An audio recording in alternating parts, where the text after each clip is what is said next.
Welcome back, Legends. This is HP Fiction. Here we explore powerful Harry Potter what-if stories. What if Gringotts healed 6-year-old Harry and Unsealed Merlin Reborn with 100 ancient seals? If you enjoy epic magical videos, subscribe to HP Fiction. Now, let the story begin. Chapter 1, The Goblin's Miracle. The rain fell on Privet Drive like a curse. Young Harry Potter pressed his face against the cold glass of his bedroom window, watching the water trace crooked paths down the pane. Each droplet carried a tiny reflection of the streetlights below, miniature suns that flickered and died against the darkness of the July night. He was 6 years old, small for his age, with bones that showed through his too thin wrists and a bruise blooming purple on his left cheek where Uncle Vernon's hand had connected that morning. The Dursleys had gone to bed hours ago, their heavy footsteps creaking across the ceiling above his cupboard before falling silent. Harry had learned to read the rhythms of the house, the way the floorboards groaned when Aunt Petunia walked to the bathroom, the particular whistle of the kettle that meant Uncle Vernon was about to storm through the kitchen demanding his morning tea. He had learned to make himself small, to breathe quietly, to exist in the spaces between their anger. But tonight, something was different. Harry pressed his palm flat against the glass. The rain seemed to be calling to him, a whisper at the edge of his hearing that he couldn't quite catch. It wasn't a voice exactly, more like a feeling, a pull in his chest that made him want to open the window and let the storm in. He didn't understand why his head hurt so much lately. The pain started 3 days ago, a dull throb behind his eyes that grew sharper each time Uncle Vernon shouted or Aunt Petunia's lips pressed into that thin, disapproving line. This morning, when Dudley had shoved him into the hall table, the world had gone white for a moment, and Harry had seen something, a flash of green light, a woman's scream, a shadow that moved like smoke. "You're making it up," Uncle Vernon had snarled when Harry tried to explain the headache. "You think you can get out of your chores with this nonsense?" The backhand had sent him sprawling across the linoleum, and the headache had exploded into something that made stars dance at the edges of his vision. Now, in the dark of his cupboard, the pain was unbearable. Harry slid down from the window seat, his bare feet silent on the threadbare carpet. The cupboard was small, he could touch both walls if he stretched his arms out, and it smelled of dust and mothballs. A single light bulb hung from the ceiling, but Aunt Petunia had taken the bulb out months ago, claiming Harry would waste electricity reading his schoolbooks. He had learned to navigate by touch, his small fingers finding the rough edges of the mattress, the cold metal of the lock, the scratchy wool of the blanket Dudley had thrown away last winter. He wanted to cry. He wanted to scream. But Harry had learned that crying only made things worse. It brought Aunt Petunia's sharp words and Uncle Vernon's heavy hand, and it made Dudley laugh in that cruel, piggy way that made Harry's stomach twist. Instead, he curled into a ball on his mattress and pressed his palms against his temples. The pain was worse now. It felt like something was trying to push its way out of his skull, like a flood behind a dam that was about to break. Harry whimpered, his breath coming in short, ragged gasps. The cupboard seemed to be spinning around him. No, that wasn't right. He was spinning, his body trembling with a force that came from somewhere deep inside. Green light flashed behind his eyes again. The woman's scream echoed in his ears, and this time he could see her face, beautiful, sad, with eyes the same green as his own. "Lily, take Harry, and go." A man's voice. Deep, urgent, terrified. "Not Harry. Not Harry, please." The woman's voice, breaking into sobs. Then another voice, cold, high, terrible in a way that made Harry's blood feel like ice. "Step aside, foolish woman. No, please, take me instead." Harry screamed. The sound tore out of him, raw and primal, and the world exploded into light. The door to his cupboard burst open, slamming against the wall with a crack that shook the entire house. Harry didn't see it happen, his eyes were screwed shut against the pain, against the vision, against everything, but he felt the floor trembling beneath him and heard Aunt Petunia's shriek from the bedroom above. "Vernon!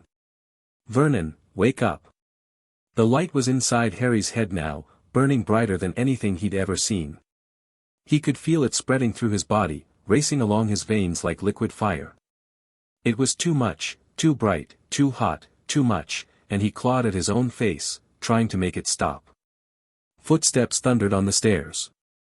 Uncle Vernon's voice, bellowing in rage, "What in the bloody hell?" The cupboard door swung wildly on its hinges. Harry was on the floor now, his body arching off the mattress, his small hands twisted into claws. The light was pouring out of him, actually pouring out of him, visible even through his tightly shut eyes, and the walls of the cupboard were cracking, thick lines splintering the plaster like lightning. "Get him!" Aunt Petunia was screaming. "Vernon, do something!" Uncle Vernon's huge hands grabbed Harry by the shoulders, and Harry felt the man's grip tighten. For a moment, he thought Uncle Vernon was going to shake him, to beat the strange light out of him the way he beat everything else Harry did. But then Uncle Vernon screamed. It was a horrible sound, high and shocked, nothing like the deep, bellowing anger Harry was used to. Vernon Dursley released Harry like he'd been burned and stumbled backward, his face white as milk. "His skin, Petunia, his skin, it's... Get away from him!" Aunt Petunia shrieked. "It's unnatural. It's one of them again."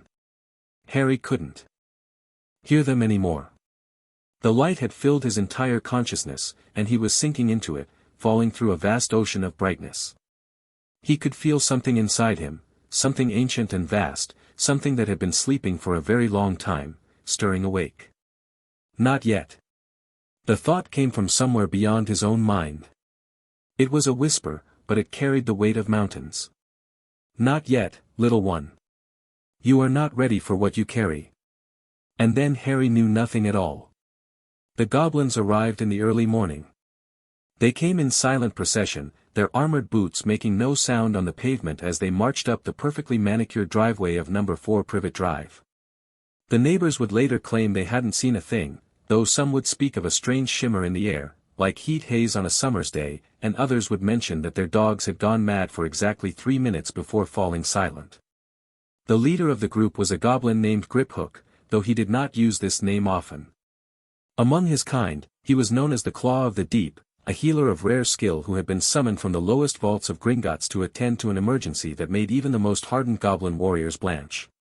"It cannot be," his second-in-command had said when the alarms first sounded. "Those seals were placed by Merlin himself," Griphook had replied, his voice flat. "I know what the signatures indicate. I can read the ancient language as well as any goblin in this bank. And I am telling you, the seals are breaking. Something has disturbed them. Something has triggered the waking." Now Griphook stood on the doorstep of number 4, his long nose twitching as he caught the scent of magic hanging in the air like smoke after a fire. It was everywhere, soaked into the bricks, the mortar, the very earth beneath his feet. The house had been drenched in magical power, and not the gentle magic of household charms, but something older, something that made the hair on his arms stand on end. "Knock," he commanded. The goblin beside him, a young warrior named Ragnarok, rapped 3 times on the polished oak door. Silence. Then, from inside, the sound of heavy footsteps. The door flew open to reveal a man so large he blocked out the light from the hallway behind him. Vernon Dursley's face was purple with rage, his hands balled into fists at his sides. "What is the meaning of this?" he demanded. "Do you know what time it is? I'll have the police on you. Vernon Dursley." Griphook's voice was cold, precise, utterly without fear. "We are here on behalf of the boy." Vernon's face went from purple to white in the space of a heartbeat. "The boy? What boy? There's no boy here. You've got the wrong house. You have custody of one Harry James Potter," Griphook said, his eyes glittering dangerously. "He was brought to this address on the night of November 1st, 1981, by a party of Albus Dumbledore's order. He remains here to this day, under the care of your household. Do not waste my time with your lies, Mr. Dursley. I am not a human policeman whom you may intimidate with your blustering." Vernon's mouth opened and closed like a fish gasping for air. Behind him, a thin, horse-faced woman appeared in the hallway, her eyes darting nervously. "Vernon," she hissed. "Vernon, they're them, the ones from the—" "Be silent," Griphook commanded, and though his voice didn't rise, Petunia Dursley's mouth snapped shut as if she'd been slapped. We have come to claim the boy. His magic has been acting in a manner that endangers his life and the lives of those around him. Our healers will attend to him at Gringotts. You will not interfere. Don't you dare come into my house. Vernon stepped forward, his massive frame blocking the doorway. I don't know who you think you are, but I'll have you know I've got connections. I work for Gringotts, and I'll. Connections, Griphook repeated, and his smile revealed a row of pointed teeth. Yes. I am sure you do. And I am equally certain that your connections do not extend into the deep places where my people dwell. Stand aside, Mr. Dursley, or I will instruct my associates to move you aside. I assure you, you will not find the experience pleasant. For a long moment, Vernon Dursley stood his ground. His fists were still clenched, his jaw working as he ground his teeth. But something in Griphook's eyes, something ancient and utterly without mercy, made him reconsider. Petunia, he said finally, his voice hoarse. Get the boy. Aunt Petunia vanished into the house, her footsteps tapping rapidly across the linoleum. Griphook and his warriors waited in silence, their eyes scanning the street, the houses, the carefully manicured lawns of Privet Drive. It had been 15 years since a goblin had set foot in this part of Surrey. 15 years since the night of the Potters' deaths, when the wards had been laid and the boy hidden away. The goblins had been forced to accept Dumbledore's decision, the boy was the last of the Potters, and the ancient compact between goblins and wizards demanded they not interfere in human affairs, but they had never forgotten. They had never stopped watching. And now their watchfulness had paid off. A small, pale child appeared in the doorway. He was half-dressed, his shirt buttoned wrong, his bare feet dirty. A bruise bloomed on his cheek, and his eyes were glassy with fever. But it was the handprint on his shoulder that made Griphook's breath catch. It was burned into the child's skin, red and angry, the shape of a man's hand clearly visible. And radiating from that handprint were lines of power, glimmering threads of magic visible only to goblin eyes, that pulsed with a light that shouldn't have been possible. By the deep earth, Griphook whispered. The seals. They're all ready. Claw of the Deep, Ragnarok said sharply. We must move quickly. The boy's magic is destabilizing. Can you not feel it? Griphook could feel it. The air around Harry Potter was thick with power, crackling and snapping like a lightning storm trapped in a bottle. The child's eyes were open but unseeing, his body swaying as if he might collapse at any moment. He didn't look at the goblins. He didn't look at anything. The contact point on his shoulder, Griphook said, forcing his voice steady. That was done by the one who struck him. Magic has already begun to leak from the broken seal. We must move him to the bank immediately. Then do it, Ragnarok said. We'll clear the path. 2 goblins stepped forward and lifted the boy, their movements surprisingly gentle. Harry didn't resist. He seemed barely conscious, his head lolling against the goblin's armored chest. Wait. Aunt Petunia's voice cut through the air like a knife. What are you going to do with him? Is he going to be all right? Griphook turned to look at her. In her eyes, he saw something unexpected, a flicker of genuine fear, and beneath it, something that might have been concern. It was buried deep, covered by layers of resentment and hatred, but it was there. He is a wizard, Mrs. Dursley, Griphook said. And his magic is more ancient and powerful than you could possibly imagine. The question is not whether he will be all right.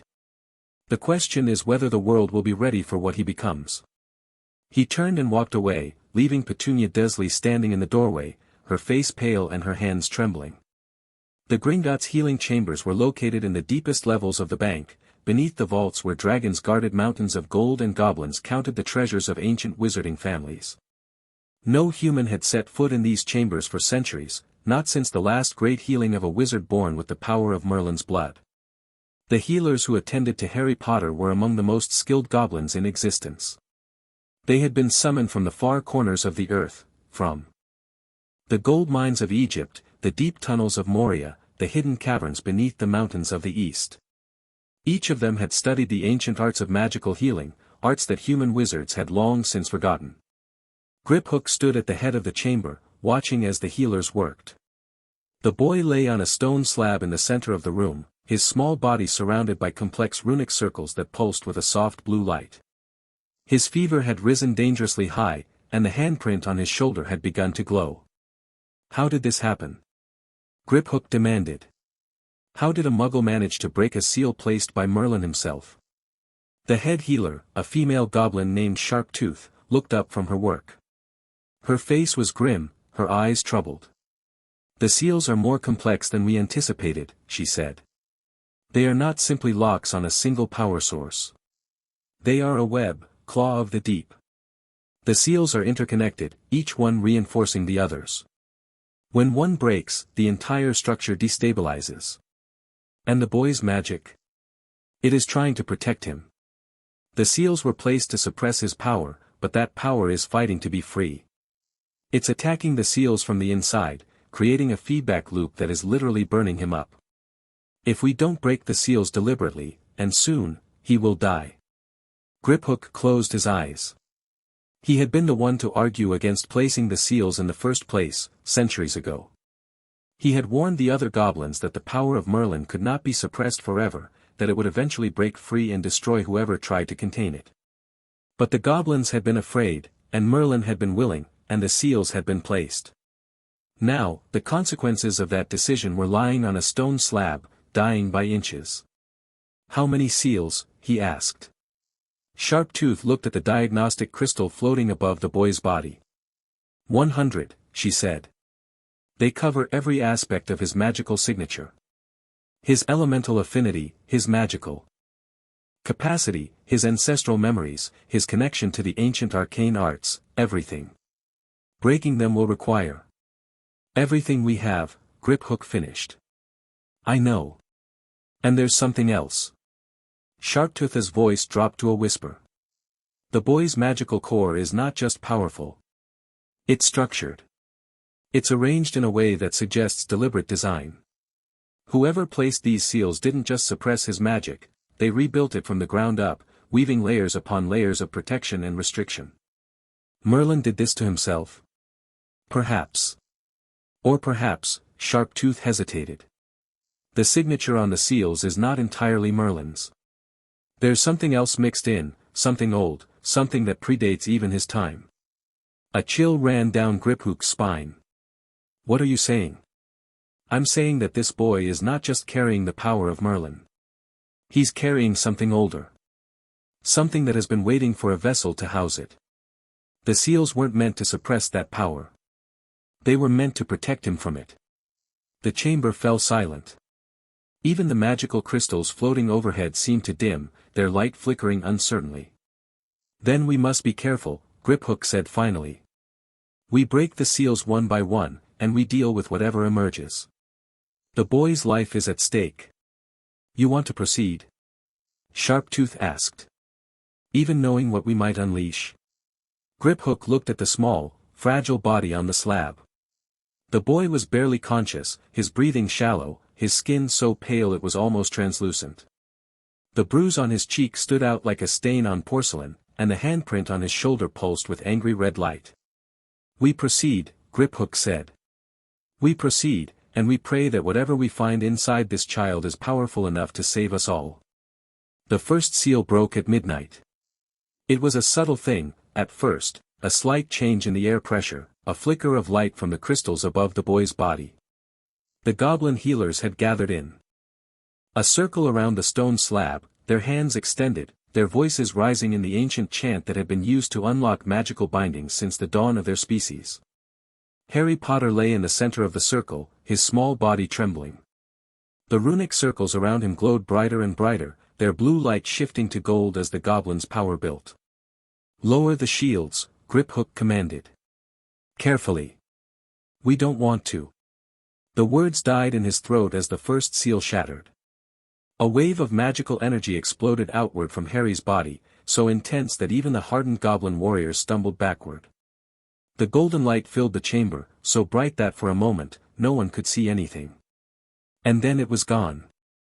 Harry Potter was sitting up on the stone slab, his eyes wide and his breath coming in gasps.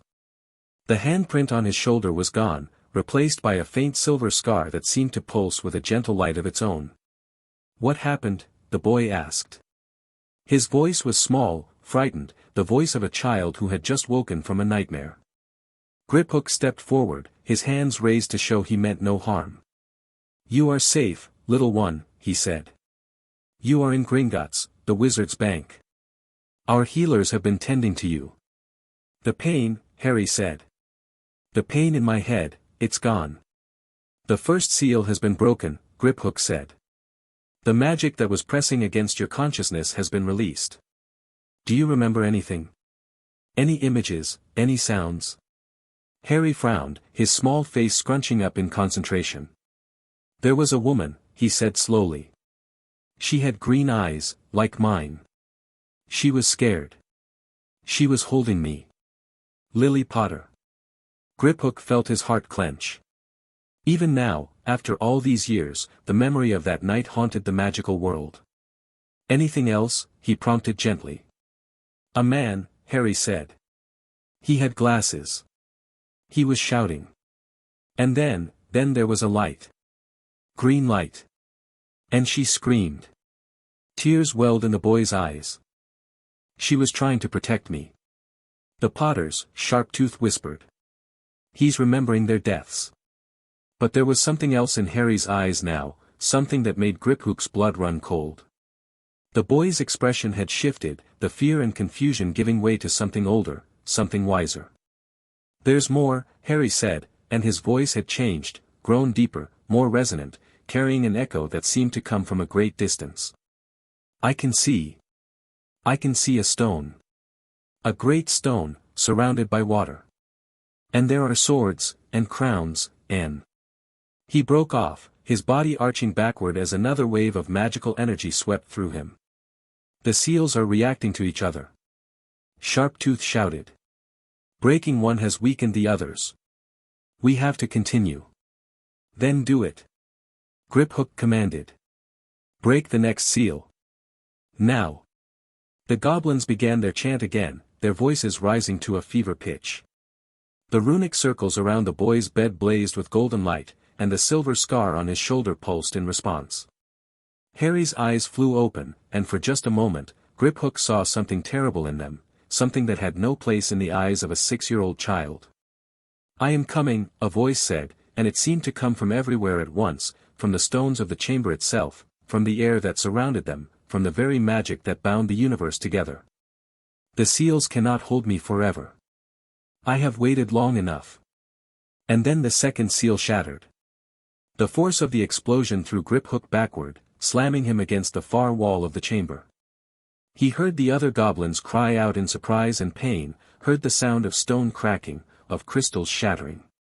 When he opened his eyes, Harry Potter was floating 3 feet above the stone slab, surrounded by a corona of silver fire. The boy's face was calm, peaceful, completely at odds with the violence of the magic that surrounded him. "By the deep earth," Griphook breathed. "He's not just Merlin's reincarnation. He's something else. Something more." "The seals," Sharptooth said, her voice trembling. "The seals we've broken so far have released the ancient memories. But there are 98 more. If we break them all..." "We don't have a choice," Griphook said. "The boy's life is still in danger. If we stop now, the feedback loop will resume, and he will die." "Then we keep going," Sharptooth said. "We break every last seal, and we pray that whatever emerges is merciful." The process took 3 days. 3 days of ceaseless chanting, of magical energy that built and built until the very walls of the chamber groaned under the strain. 3 days of watching the boy transform from a frightened child into something that the goblins could barely comprehend. Each broken seal revealed a new layer of Harry's power.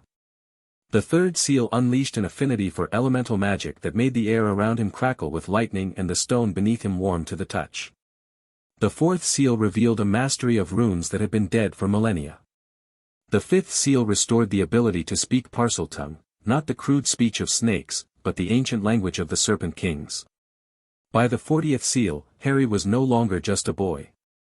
He was a conduit, a vessel for power that had been sleeping for longer than human civilization had existed. The goblin records, Griphook said, his voice hoarse with exhaustion. The records from before the founding of Gringotts. They speak of a being who came to this world from beyond the stars, a being of pure magic who chose to be reborn as a mortal. They called him the Nameless One. The Nameless One, Sharptooth repeated. I've heard the legends. But they say he was destroyed.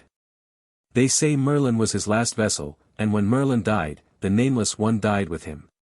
Merlin did not die, Griphook said. He was imprisoned. The seals were not just placed to suppress his power, they were placed to prevent him from being reborn. Someone wanted to ensure that the Nameless One could never return. Who would have that kind of power? Griphook looked at the floating form of Harry Potter, his small body wreathed in silver fire, his eyes closed, his face peaceful. I don't know, he admitted. But I think we're about to find out. The 100th seal broke at midnight on the third day. The chamber erupted in a blaze of white light that consumed everything, the stone walls, the goblin healers, the very earth beneath their feet. For a long moment, there was nothing but the light, and the sound of a voice singing in a language that predated language itself. And then, silence. Harry Potter opened his eyes. He was still floating above the slab, but the silver fire had faded, leaving behind a soft glow that seemed to emanate from his very skin. His eyes, those distinctive green eyes that had been Lily Potter's gift to her son, now held something else, something ancient and knowing. Griphook, he said, and his voice carried the weight of centuries. It has been a long time, my friend. Griphook felt his knees give way. He fell to the ground, his head bowed, his body trembling with a fear that had no name. Merlin, he whispered. You have returned. The boy smiled, and it was the smile of a man who had seen empires rise and fall, who had watched civilizations crumble into dust, who had held the fate of the world in his hands. Not Merlin, he said. Not anymore. Merlin was a mask, a role I played when the world needed a great wizard to lead them. I am something older. Something that has been waiting for this moment since the dawn of time. He descended from the air, his bare feet touching the stone floor as lightly as a feather. He walked to where Griphook knelt and placed a small hand on the goblin's head. Rise, claw of the deep, he said. You have done me a great service. I shall not forget it. Griphook looked up into those ancient eyes and saw, for the first time, what his people had been protecting all these centuries. Not a child. Not a wizard. Not even Merlin himself. Something far more terrible, far more powerful, and far more necessary. Who are you? Griphook asked, his voice barely above a whisper. The being that had once been Harry Potter smiled. Once, I was called many things, it said. The Nameless One. The first magician. The father of all magic. But that was in another age, when the world was young and the gods still walked among mortals. It looked down at its hands, small, childlike hands, hands that had never known a day without pain until now. I am the one who will remake this world, it said. I am the one who will restore magic to its rightful place. I am the one who will bring an end to the darkness that has plagued this world for too long. It turned to look at the goblins, and its eyes glowed with a light that was both beautiful and terrifying. I am the age of Merlin, reborn in the body of a child. And somewhere in the distant reaches of magical Britain, in a dark manor where shadows gathered like living things, a creature without a nose felt the change and shuddered with a fear he had not known in decades. The seals were broken. Merlin had returned. And the world would never be the same. In the deepest vault of Gringotts, where dragons slept on piles of gold and the dead were buried in stone, a single rune began to glow.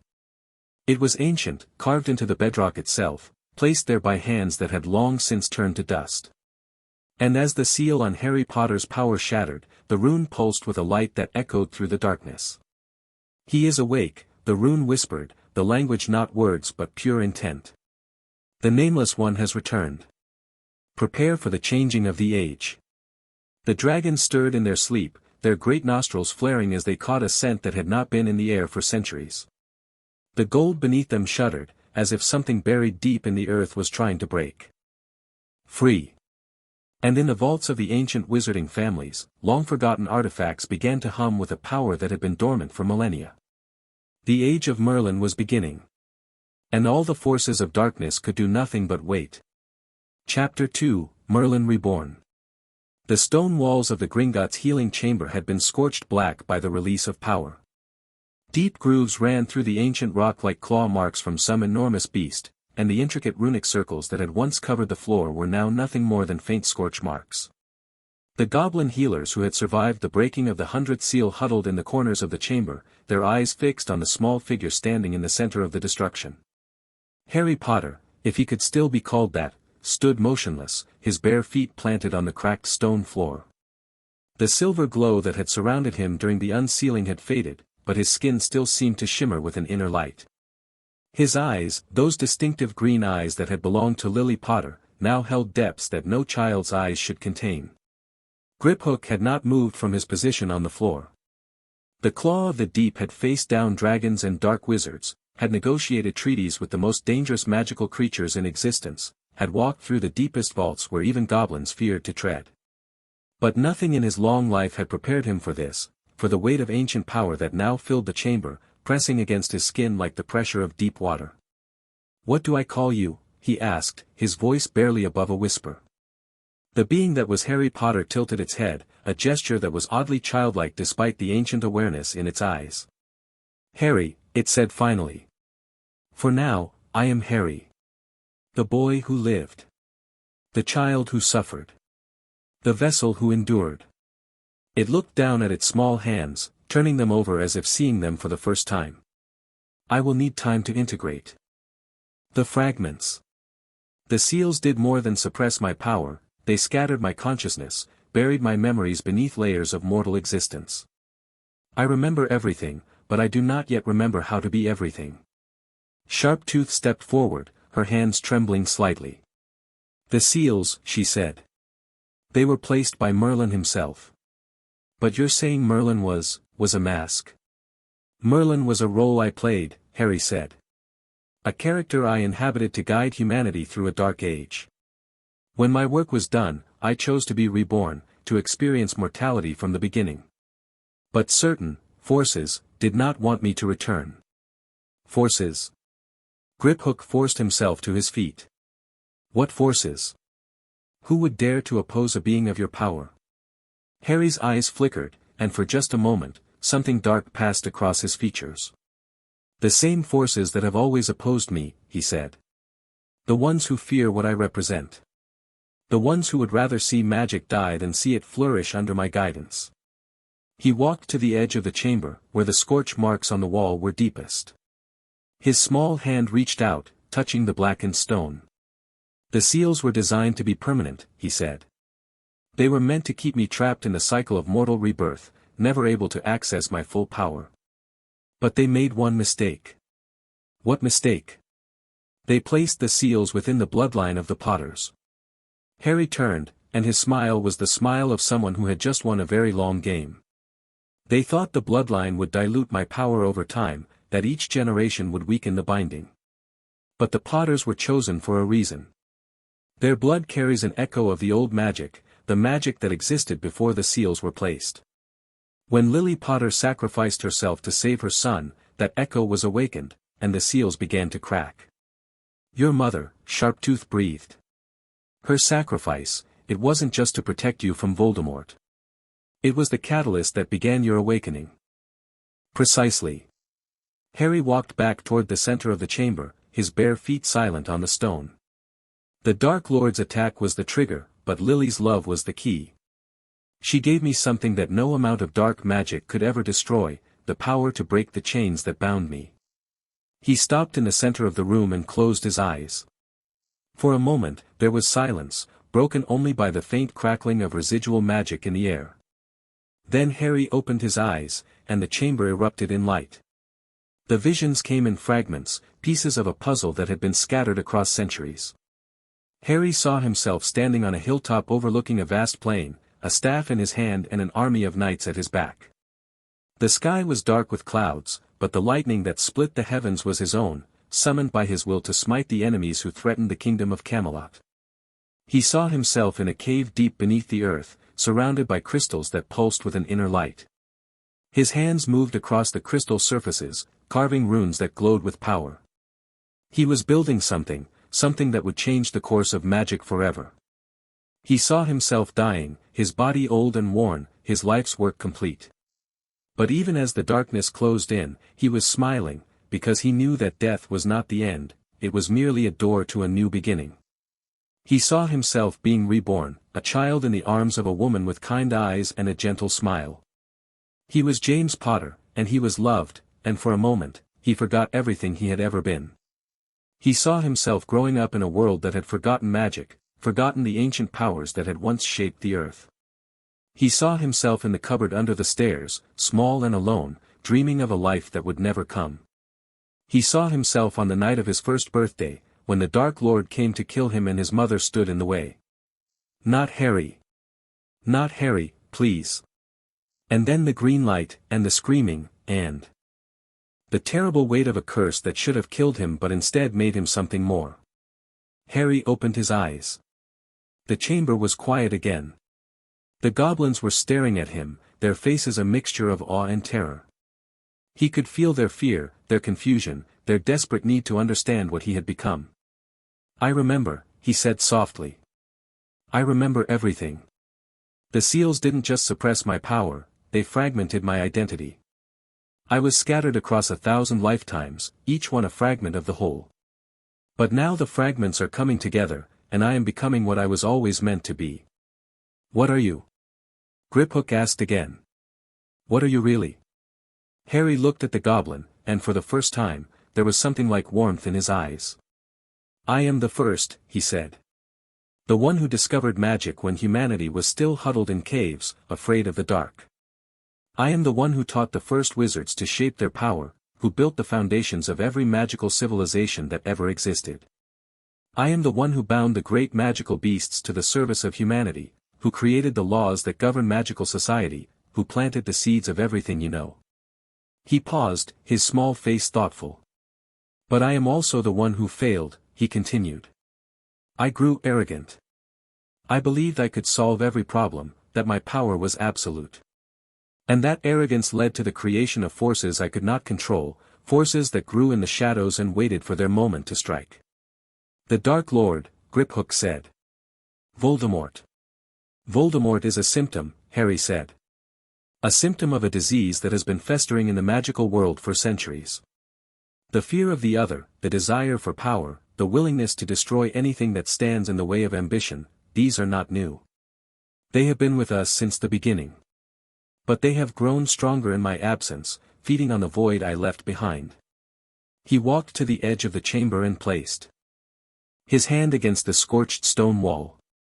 "The seals were not just placed to suppress my power," he said.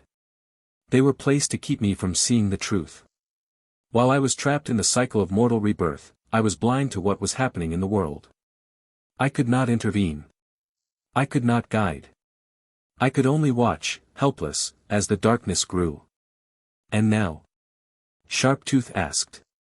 "Now that the seals are broken." Harry turned, and his smile was the smile of a predator who had just spotted his prey. "Now I remember," he said. "And I will not make the same mistakes again." The next few hours were a blur of activity as the goblin healers worked to stabilize Harry's condition. The breaking of the 100 seals had been traumatic, and despite his ancient power, his body was still that of a 6-year-old child. He needed rest, needed time to integrate the fragments of his consciousness, needed to learn how to exist in this new form without destroying himself. Griphook supervised the process, his mind racing with the implications of what had just happened. The greatest secret in goblin history had been revealed, the being they had been guarding, the power they had been protecting, was not just Merlin Reborn. It was something far older, far more powerful, and far more dangerous. "Claw of the Deep," Sharptooth said, drawing him aside. "We need to discuss the implications of this. The boy, the being, he remembers everything. He remembers the ancient magics, the old wars, the secrets that have been buried for millennia. If he chooses to share that knowledge, it could change everything. Or destroy everything," Griphook said grimly. "There are forces in this world that would kill to possess what he knows. There are organizations that would stop at nothing to control him, to use his power for their own ends. We cannot protect him, Sharptooth said. No matter how powerful our warriors, we cannot stand against what is coming. The breaking of the seals has sent ripples through the magical world. Every being with any sensitivity to magic will have felt it. They will come looking for answers. Then we must give them answers that satisfy them without revealing the truth, Griphook said. We tell them that we healed the boy who lived, that his magical core was damaged and we repaired it. We tell them that the unusual power surges were a side effect of the healing process. We tell them nothing about the seals, nothing about Merlin, nothing about the Nameless One. And if they don't believe us? Griphook's eyes glittered with cold determination. Then we make them believe. The goblins have been protecting this secret for centuries. We will not stop now. Harry lay on a bed of soft moss, a blanket woven from the finest goblin silk covering his small body. The healers had done what they could to ease the transition, using gentle magic to calm his racing heart and slow his thoughts. But despite their efforts, Harry's mind was racing, fragments of ancient memories swirling through his consciousness like pieces of a shattered mirror. He remembered Camelot, the golden age of magic when wizards and muggles lived side by side in harmony. He remembered the Round Table, the knights who had sworn to defend the realm, the friendships that had shaped the course of history. He remembered Morgan Le Fay, the sister who had betrayed him, who had tried to destroy everything he had built. He remembered the fall of Camelot, the betrayal that had ended the Golden Age and plunged the magical world into darkness. He remembered the centuries of hiding, of fearing persecution, of watching the Muggles forget that magic had ever existed. He remembered the founding of Hogwarts, the moment when 4 of the most powerful wizards of the age had come together to build a school that would train the next generation of magical leaders. He had been there, in the shadows, guiding their hands without revealing his presence. He had been the one to suggest the location. To whisper the name of the castle into the dreams of the founders. He remembered the centuries that followed, the slow decline of magic as humanity forgot its roots. He remembered the rise of the Dark Lords, the wars that had devastated the magical world, the fear that had driven wizards to hide from the very muggles they should have been guiding. And he remembered the moment when he had made the decision to return, to be reborn as a child who would grow up in the midst of the chaos, who would see the problems of the magical world from the inside and be forced to confront them. He had not anticipated the seals. He had not anticipated the centuries of suppression, the years of suffering in the cupboard under the stairs, the pain and fear that had been his constant companion since the night his parents died. But perhaps that had been necessary. Perhaps the suffering had been a crucible that forged something new, something that even he had not expected. I am not the same being who walked through the halls of Camelot, he thought. I have been changed by my experiences, shaped by the pain and the fear and the loneliness. I am something new, something that has never existed before. He opened his eyes and looked at the goblins who surrounded him, their faces etched with concern and curiosity. Thank you, he said softly. All of you. I know this has been difficult. I know I have upended everything you believed about the world. But I promise you, I will not betray your trust. I will not forget what you have done for me. Griphook stepped forward, his expression unreadable. What will you do now? He asked. Now that the seals are broken and your power is restored. Harry sat up slowly, feeling the strength flowing back into his small body. First, I must rest, he said. I must integrate the fragments of my consciousness, learn to exist in this new form without losing myself. Then, I must return to the Dursleys. The Dursleys? Sharptooth's voice was sharp with disbelief. After what they did to you. After the abuse, the neglect, the...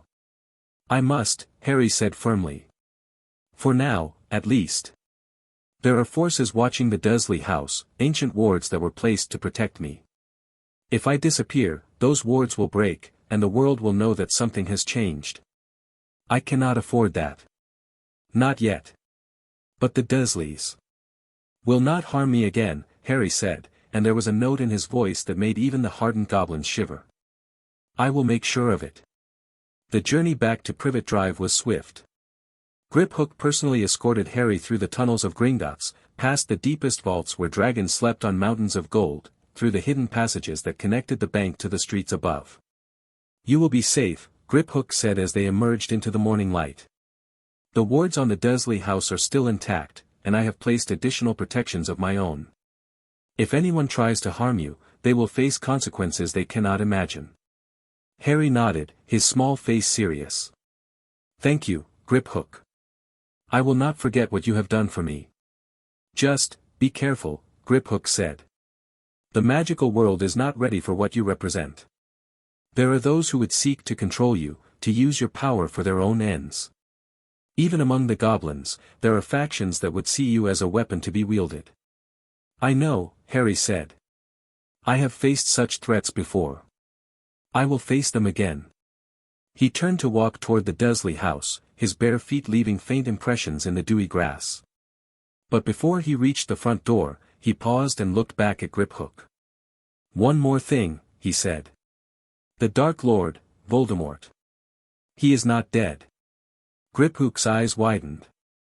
"But the prophecy." "The prophecy said that one would have the power to vanquish him," Harry said. "It did not say that the vanquishing would be permanent. Voldemort has done terrible things to cheat death. He has created anchors for his soul. Objects that keep him tethered to the world even when his body is destroyed." "Horcruxes," Griphook breathed. "He made Horcruxes." "Yes. And as long as they exist, he cannot truly die. He will return, and he will come for me. He will come for everything I represent." "Why are you telling me this?" Griphook asked. "Because I will need allies," Harry said. "I will need people who can help me find and destroy the Horcruxes, people who are willing to stand against the darkness even when it seems hopeless. The goblins have been my allies before. I hope they will be my allies again." Griphook bowed his head. "The goblins will not forget what you have done for us," he said. "We will be ready when you call." Harry smiled, and for just a moment, Griphook saw the ancient being behind the child's eyes. "Then we will meet again," Harry said. "And when we do, we will change the world." The Dursley house looked exactly as Harry remembered it, pristine, ordinary, aggressively normal. The front lawn was perfectly manicured, the windows spotless, the door freshly painted. It was the kind of house that screamed, "We are respectable people who have nothing to hide." Harry walked up the driveway, his bare feet leaving footprints on the immaculate concrete. He could feel the wards around the house, ancient protections that had been placed by Albus Dumbledore on the night of his arrival. They were still strong, still humming with power, but they felt different now, like they recognized him, acknowledged him as something more than the child they had been designed to protect. He reached the front door and knocked. For a long moment, there was silence. Then Harry heard footsteps approaching, heavy and angry, and the door flew open to reveal Vernon Dursley's purple face. "You!" Vernon bellowed.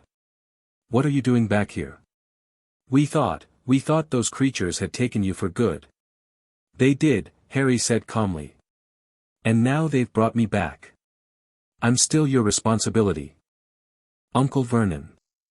Unless you'd like to explain to the authorities why you threw out a 6-year-old child." Vernon's face went from purple to white to purple again. "How dare you," he sputtered. "Vernon." Aunt Petunia's voice cut through the air. "Vernon, let him in. We don't need the neighbors seeing us arguing on the doorstep." Vernon stepped back, his face twisted with rage, and Harry walked into the house. He could feel the magic of the wards settling around him, recognizing him as the one they were meant to protect. But there was something else, too, a subtle shift in the air, a tension that hadn't been there before. "The cupboards will have to be repaired," he said mildly. "I'm afraid I made quite a mess when I left." Vernon's face twitched. "You'll be sleeping in the spare room," he growled. "And don't think this changes anything, boy. You're still a freak. You're still a burden. And if you cause any trouble, You'll what?" Harry asked, and there was a coldness in his voice that made even Vernon Dursley pause. "You'll hit me? You'll lock me in the cupboard? You'll feed me scraps and pretend I don't exist? I'll beat you until you can't walk," Vernon snarled. "I'll try it." The words hung in the air, and for a moment, Vernon looked like he was going to do just that. His massive fists clenched at his sides, his face reddened with rage. But then he saw Harry's eyes, those green eyes that held something ancient and terrible, something that made even his bully's heart quail, and he stopped. "Get upstairs," he said finally, his voice strained. "And don't come down until I call you." Harry nodded and walked toward the stairs. He could feel Aunt Petunia's eyes on him, could feel her fear and confusion in something that might have been guilt. He didn't look back. The spare room was small but clean, with a proper bed and a window that looked out onto the street. Harry sat on the edge of the bed and closed his eyes, letting the fragments of his consciousness settle into place. "I am Harry Potter," he thought. "I am the boy who lived. I am the child who was abused and neglected, who grew up in a cupboard under the stairs, who never knew love or kindness or safety. I am also Merlin. I am the Nameless One. I am the oldest and most powerful wizard who has ever existed, the being who shaped the course of magical history. And somehow, I am both of these things at once." He opened his eyes and looked at his small hands, still bearing the faint scars of his years in the Dursley household. "I have been given a second chance," he thought. "I have been given the power to change everything. And I will not waste it." That night, Harry dreamed of a green light and a woman's scream. He dreamed of his mother's face, beautiful and terrified, as she stood between him and the creature who had come to kill him. "Not Harry. Not Harry, please." And then the green light, and the terrible moment when she fell. Harry woke with a gasp, his body drenched in sweat. The dreams had been a constant companion since the seals were broken, fragments of memory that clawed their way out of the darkness and demanded to be acknowledged. But tonight, there was something different. Tonight, there was a voice, a cold, high voice that spoke from the shadows of his mind. "So the boy who lived has finally awoken," the voice said. "I felt the breaking of the seals. I felt the surge of power that rippled through the magical world. And I know what it means." Harry sat up in bed, his heart pounding. "Voldemort," he whispered. "Yes, child. It is I. The one who killed your parents. The one who will kill you. You think your new power makes you safe? You think you can stand against me? I have done terrible things to achieve my immortality. I have torn my soul apart and hidden the pieces where no one can find them. You cannot stop me. You cannot destroy me. In the end, you will be mine." Harry's hands clenched into fists. "You're wrong," he said. "I will destroy you. I will find every piece of your soul and I will burn them to ash. And when I'm done, you will be nothing. Less than nothing." The voice laughed, a cold, cruel sound that echoed through Harry's mind. Bold words for a child. "But we shall see. We shall see who is stronger, who is smarter, who is more willing to do what needs to be done. And when I win, and I will win, you will watch as I destroy everything you love. Just as I destroyed your parents. Just as I destroyed everyone who ever tried to stand against me." The voice faded, and Harry was alone with his rage. He had felt fear before, the fear of Uncle Vernon's fist, of Aunt Petunia's sharp words, of the cold loneliness of the cupboard under the stairs. But this was different. This was a fear that came from the deepest part of his soul, a fear of the monster who had taken everything from him and would take more if given the chance. "I will not let him win," Harry thought. "I will not let him destroy the world I've been given a second chance to save. I will find his Horcruxes, and I will destroy them, and I will tear his soul to pieces until there's nothing left." He lay back on the bed, his small body trembling with the effort of controlling his anger. "But first, I must learn. I must understand the power that has been given to me. I must become what I was always meant to be. I must become the Age of Merlin." And in the darkness of his room, Harry Potter began to dream again, not of fear and death, but of power and purpose. Of the ancient magics that had been hidden from him for so long. Of the legacy that had been denied him, waiting to be claimed. The seals were broken. The power had been unleashed. And the world would never be the same. Morning came too quickly. Harry woke to the sound of Aunt Petunia's voice calling him down for breakfast. He dressed in the clothes she had left for him, still too big, still worn and patched, and made his way to the kitchen. The Dursleys were already at the table, Dudley's massive form taking up 2 chairs, his piggy eyes fixed on the mountain of food in front of him. Uncle Vernon was reading the newspaper, his face hidden behind the broadsheet. Aunt Petunia was fussing with the eggs, her lips pursed in disapproval. "Sit," she said, not looking at Harry. "Eat. And then you'll do the dishes and clean the kitchen. There's work to be done." Harry sat down at the table, his small hands folding in his lap.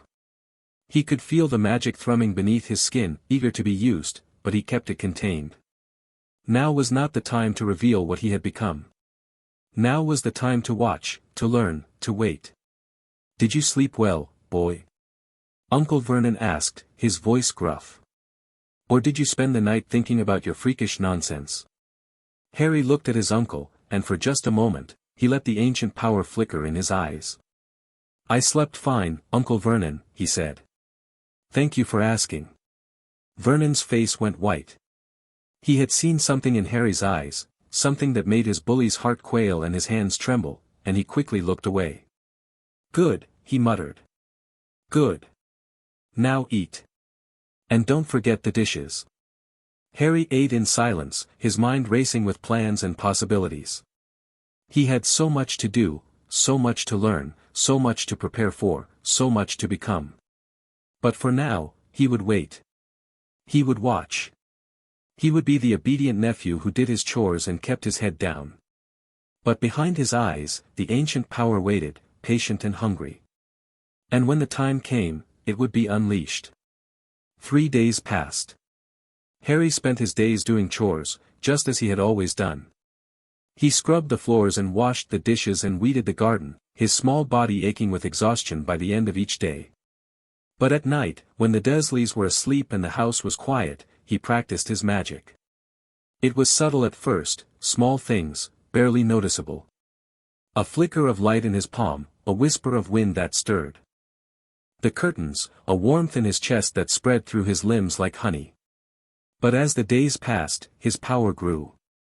The fragments of his consciousness came together, forming a picture that was both ancient and new. He remembered spells that had been lost for millennia, rituals that could reshape the very fabric of reality.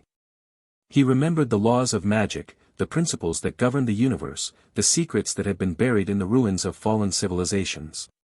He remembered the power of words, the importance of intent, the delicate balance between creation and destruction. And he remembered the cost. The old magic was not free.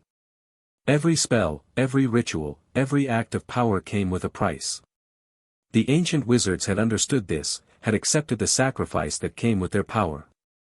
But the modern wizards had forgotten. They used magic casually, thoughtlessly, never stopping to consider the consequences. That will change, Harry thought. When I am ready, I will teach them. I will show them what magic truly means. I will restore the old ways, the sacred ways, the ways that honor the power that flows through the world. But first, he had to survive. He had to navigate the dangers of the magical world, the threats from the Dark Lord, the forces that would do anything to stop him. And he had to find his allies. On the 4th night, Harry received a visitor. He was lying in bed, his eyes closed, his mind drifting through the fragments of ancient memories, when he felt a shift in the air. Someone was in his room, someone who had bypassed the wards and entered without his knowledge. Harry's eyes snapped open. An old man stood at the foot of his bed, his long white beard trailing down to his chest, his half-moon spectacles glinting in the moonlight. He wore robes of deep purple, covered in tiny golden stars, and in his hand, he carried a wand of ancient wood. "Hello, Harry," Albus Dumbledore said, his voice gentle. "I hope I'm not disturbing you." Harry sat up in bed, his heart pounding. "Professor Dumbledore," he said. "I wasn't expecting you." "No, I imagine not." Dumbledore smiled, but there was a tension in his eyes that hadn't been there before. "I felt the disturbance in the wards, you see. Something happened at Gringotts, something that sent ripples through the magical world. And I knew, somehow, that it was connected to you." Harry said nothing. He had known this moment would come, the moment when he would have to face the man who had placed him in the Dursleys' care, who had sealed his power and left him to suffer in the darkness. The goblins told me you were healed, Dumbledore continued. They said your magical core had been damaged, and they repaired it. But I think there's more to the story, isn't there, Harry? I think something else happened in that healing chamber. Something did, Harry said, and his voice was cold. The seals were broken, Professor. All of them. And I remember everything. Dumbledore's face went pale. The seals, he repeated. You mean the seals that were placed on Merlin's power, Harry said. The seals that were supposed to keep him trapped in the cycle of mortal rebirth. The seals that were placed by someone who didn't want him to return. Dumbledore stepped back, his wand raised. Who are you? He asked, his voice sharp. What have you done with Harry Potter? Harry laughed, a cold, ancient sound that had no place in a child's throat. I am Harry Potter, he said. And I am also Merlin. I am the Nameless One. I am the being who was born at the dawn of magic, who taught the first wizards to shape their power, who guided humanity through the darkest ages. And I have returned to claim what is mine. Dumbledore's wand wavered. This cannot be, he whispered. The seals were supposed to hold. They were supposed to keep him contained. They were, Harry said. But they were flawed. And now they are broken. And the world must face the consequences. Dumbledore lowered his wand slowly, his face grim. I see, he said. Then we have much to discuss. Harry nodded. Yes, he said. We do. And in the darkness of the Dursley house, two of the most powerful beings in magical history began to talk. The conversation lasted until dawn.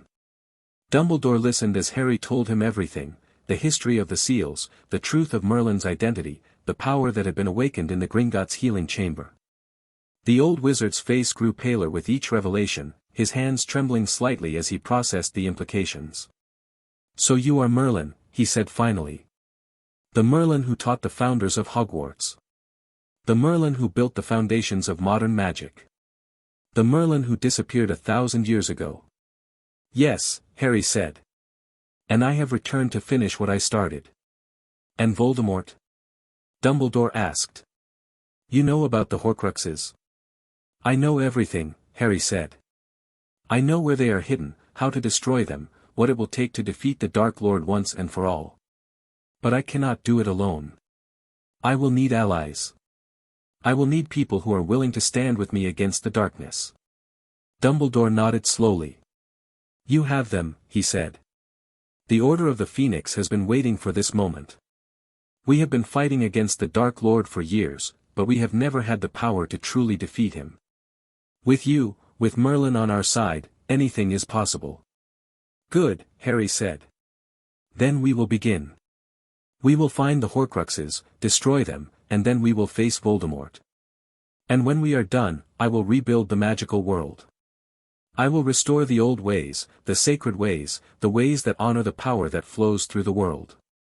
Dumbledore smiled, and for the first time in a long time, there was hope in his eyes. I believe you will, he said. I believe you will change everything. Harry looked out the window, at the first light of dawn breaking over the rooftops of Privet Drive. The world was waking up, oblivious to the forces that were gathering in the shadows. But Harry knew. He knew what was coming, what had to be done. And he was ready. The age of Merlin has begun, he thought. And nothing will ever be the same. Chapter 3, The 100 Legacies. The sun rose over Privet Drive like a reluctant witness, casting long shadows across the perfectly manicured lawns and gleaming cars. In the small spare room at number 4, Harry Potter sat cross-legged on his bed, his eyes closed, his breathing slow and measured. The morning light painted gold patterns across his face, but he was somewhere else entirely, drowning in memories that were not his own. They came in waves now, each one more vivid than the last. The breaking of the 100 seals had not just restored his power, it had unlocked a torrent of knowledge that threatened to overwhelm him completely. Every hour brought new revelations, new fragments of the ancient magic that had been sleeping in his blood for millennia. He saw himself standing in a circle of standing stones, his hands raised to the sky, calling down lightning that split the heavens. He was not Merlin in this vision, he was someone older, someone who had lived before language had been invented, before humans had learned to shape words into power. He was the one who had first discovered that the world could be bent, that reality could be shaped by will and intent. He saw himself carving runes into the bark of the world tree, each symbol a word of power that had never been spoken aloud. The runes glowed with an inner light, and he knew, that they would outlast the tree itself, outlast the world, outlast everything. He saw himself bleeding onto stones of black obsidian, mixing his blood with the blood of dragons, forging weapons that could cut through the fabric of reality. He was creating something terrible, something that should never have been created, but it was necessary. It was always necessary. The visions faded, and Harry opened his eyes. His small hands were shaking, and his heart was pounding so hard he could feel it in his throat. The knowledge was overwhelming, too vast, too deep, too much for a child's body to contain. You must learn to control it, a voice whispered in his mind. It was his own voice, but older, wiser, more patient. The power is yours, but it will not be tamed by force. You must understand it, accept it, become one with it. Harry nodded slowly, taking a deep breath. The voice was right. He couldn't let the knowledge consume him. He had to learn to wield it, to shape it, to use it for the purpose for which it had been intended. He looked down at his hands and thought about what he had become. The 100 seals, each one had been a cage, a prison designed to contain a fragment of his power. And now, with all of them broken, that power was flooding back into him like water into a broken dam. He raised his right hand and focused on the air in front of him. For a moment, nothing happened. Then, slowly, a small flame appeared in his palm, dancing and flickering as if caught in an invisible breeze. Elemental fire. The first legacy of the 100. Harry smiled. It was a small thing, barely a candle's worth of heat, but it was the beginning. He could feel the other legacies stirring beneath his skin, waiting to be awakened. The elemental magic, the runes, the alchemy, the wardcraft, the soul magic, the elemental spellcraft, they were all there, a vast treasure trove of ancient knowledge that had been sealed away for centuries. But I must be careful, he thought. I cannot awaken them all at once. The power would destroy me. He closed his hand, and the flame vanished. The next few weeks were a blur of discovery. Harry spent every spare moment exploring the legacies that had been unlocked by the breaking of the seals. At night, when the Dursleys were asleep, he would sneak into the garden and practice his magic under the cover of darkness. The garden became his laboratory, his sanctuary, his place of learning. The first legacy he mastered was rune magic. It came to him naturally, as if he had been born with the knowledge already in his blood. He could see the runes in his mind's eye, the ancient symbols that had been carved into the very fabric of reality by beings who had lived before humans had learned to speak. Each rune was a word of power, a key to unlocking the secrets of the universe. He began by carving them into the earth with a stick, tracing the ancient symbols in the dirt of the Dursleys' garden. The first rune he carved was Ansuz, the rune of communication and wisdom. As the symbol took shape in the soil, Harry felt a warmth spread through his chest, and for just a moment, he could hear the thoughts of the birds in the trees above him. The second rune was Fehu, the rune of abundance and material wealth. He carved it beside the first, and the earth beneath his feet seemed to pulse with energy. The vegetables in the Dursleys' garden, already wilting from neglect, began to grow, sprouting new leaves and flowers that glowed with an inner light. The third rune was Thurisaz, the rune of protection and defense. Harry carved it into a small stone that he found in the garden, and when he held it in his hand, he could feel it humming with power. It was a shield, a ward against the darkness that lurked in the shadows. By the end of the first week, Harry had carved a complete circle of runes around the garden, each one carefully chosen to enhance the space and protect it from prying eyes. The Dursleys, of course, had no idea what he was doing. They saw only a strange child playing in the dirt, and they paid him no attention. But the magic was real. And it was growing. The second legacy was alchemy. Harry discovered it by accident.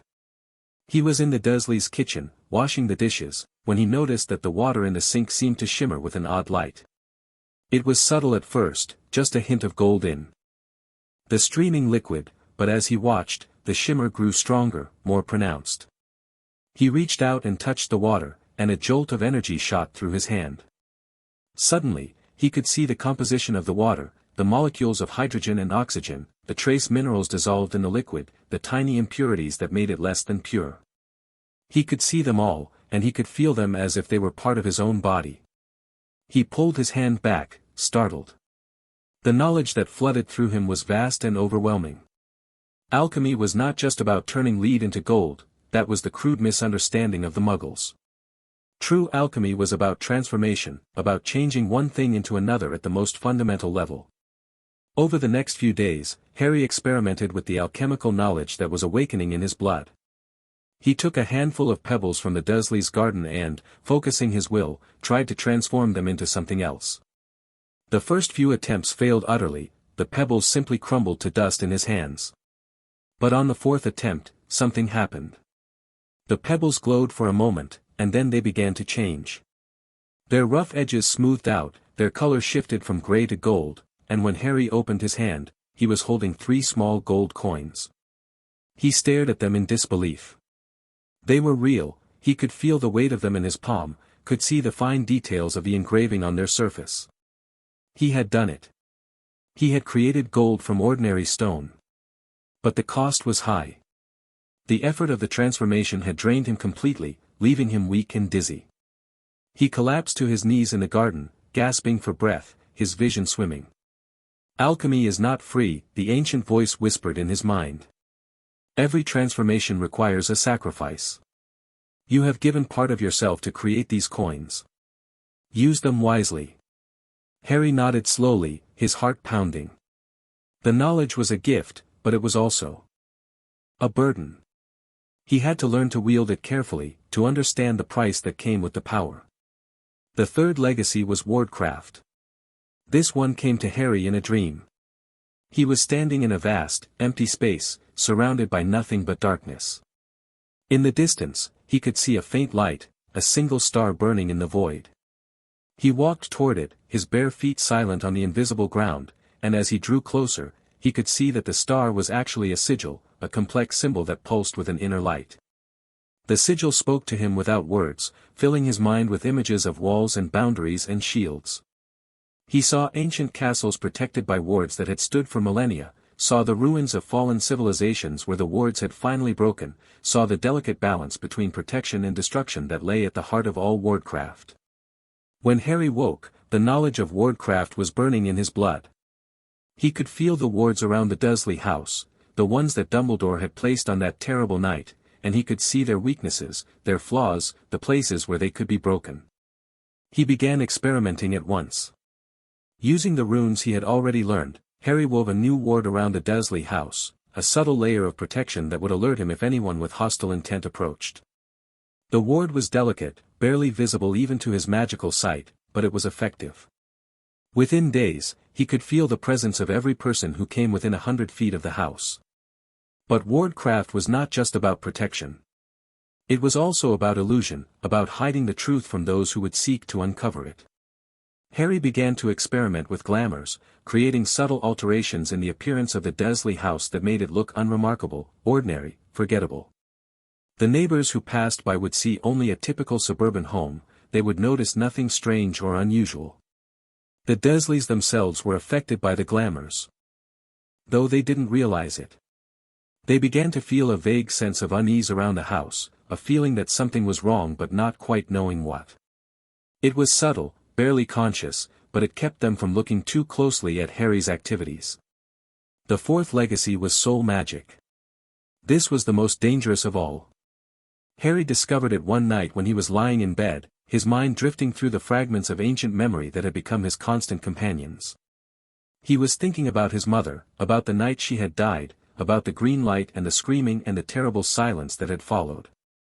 And then, without intending to, he reached out with his mind and felt her soul.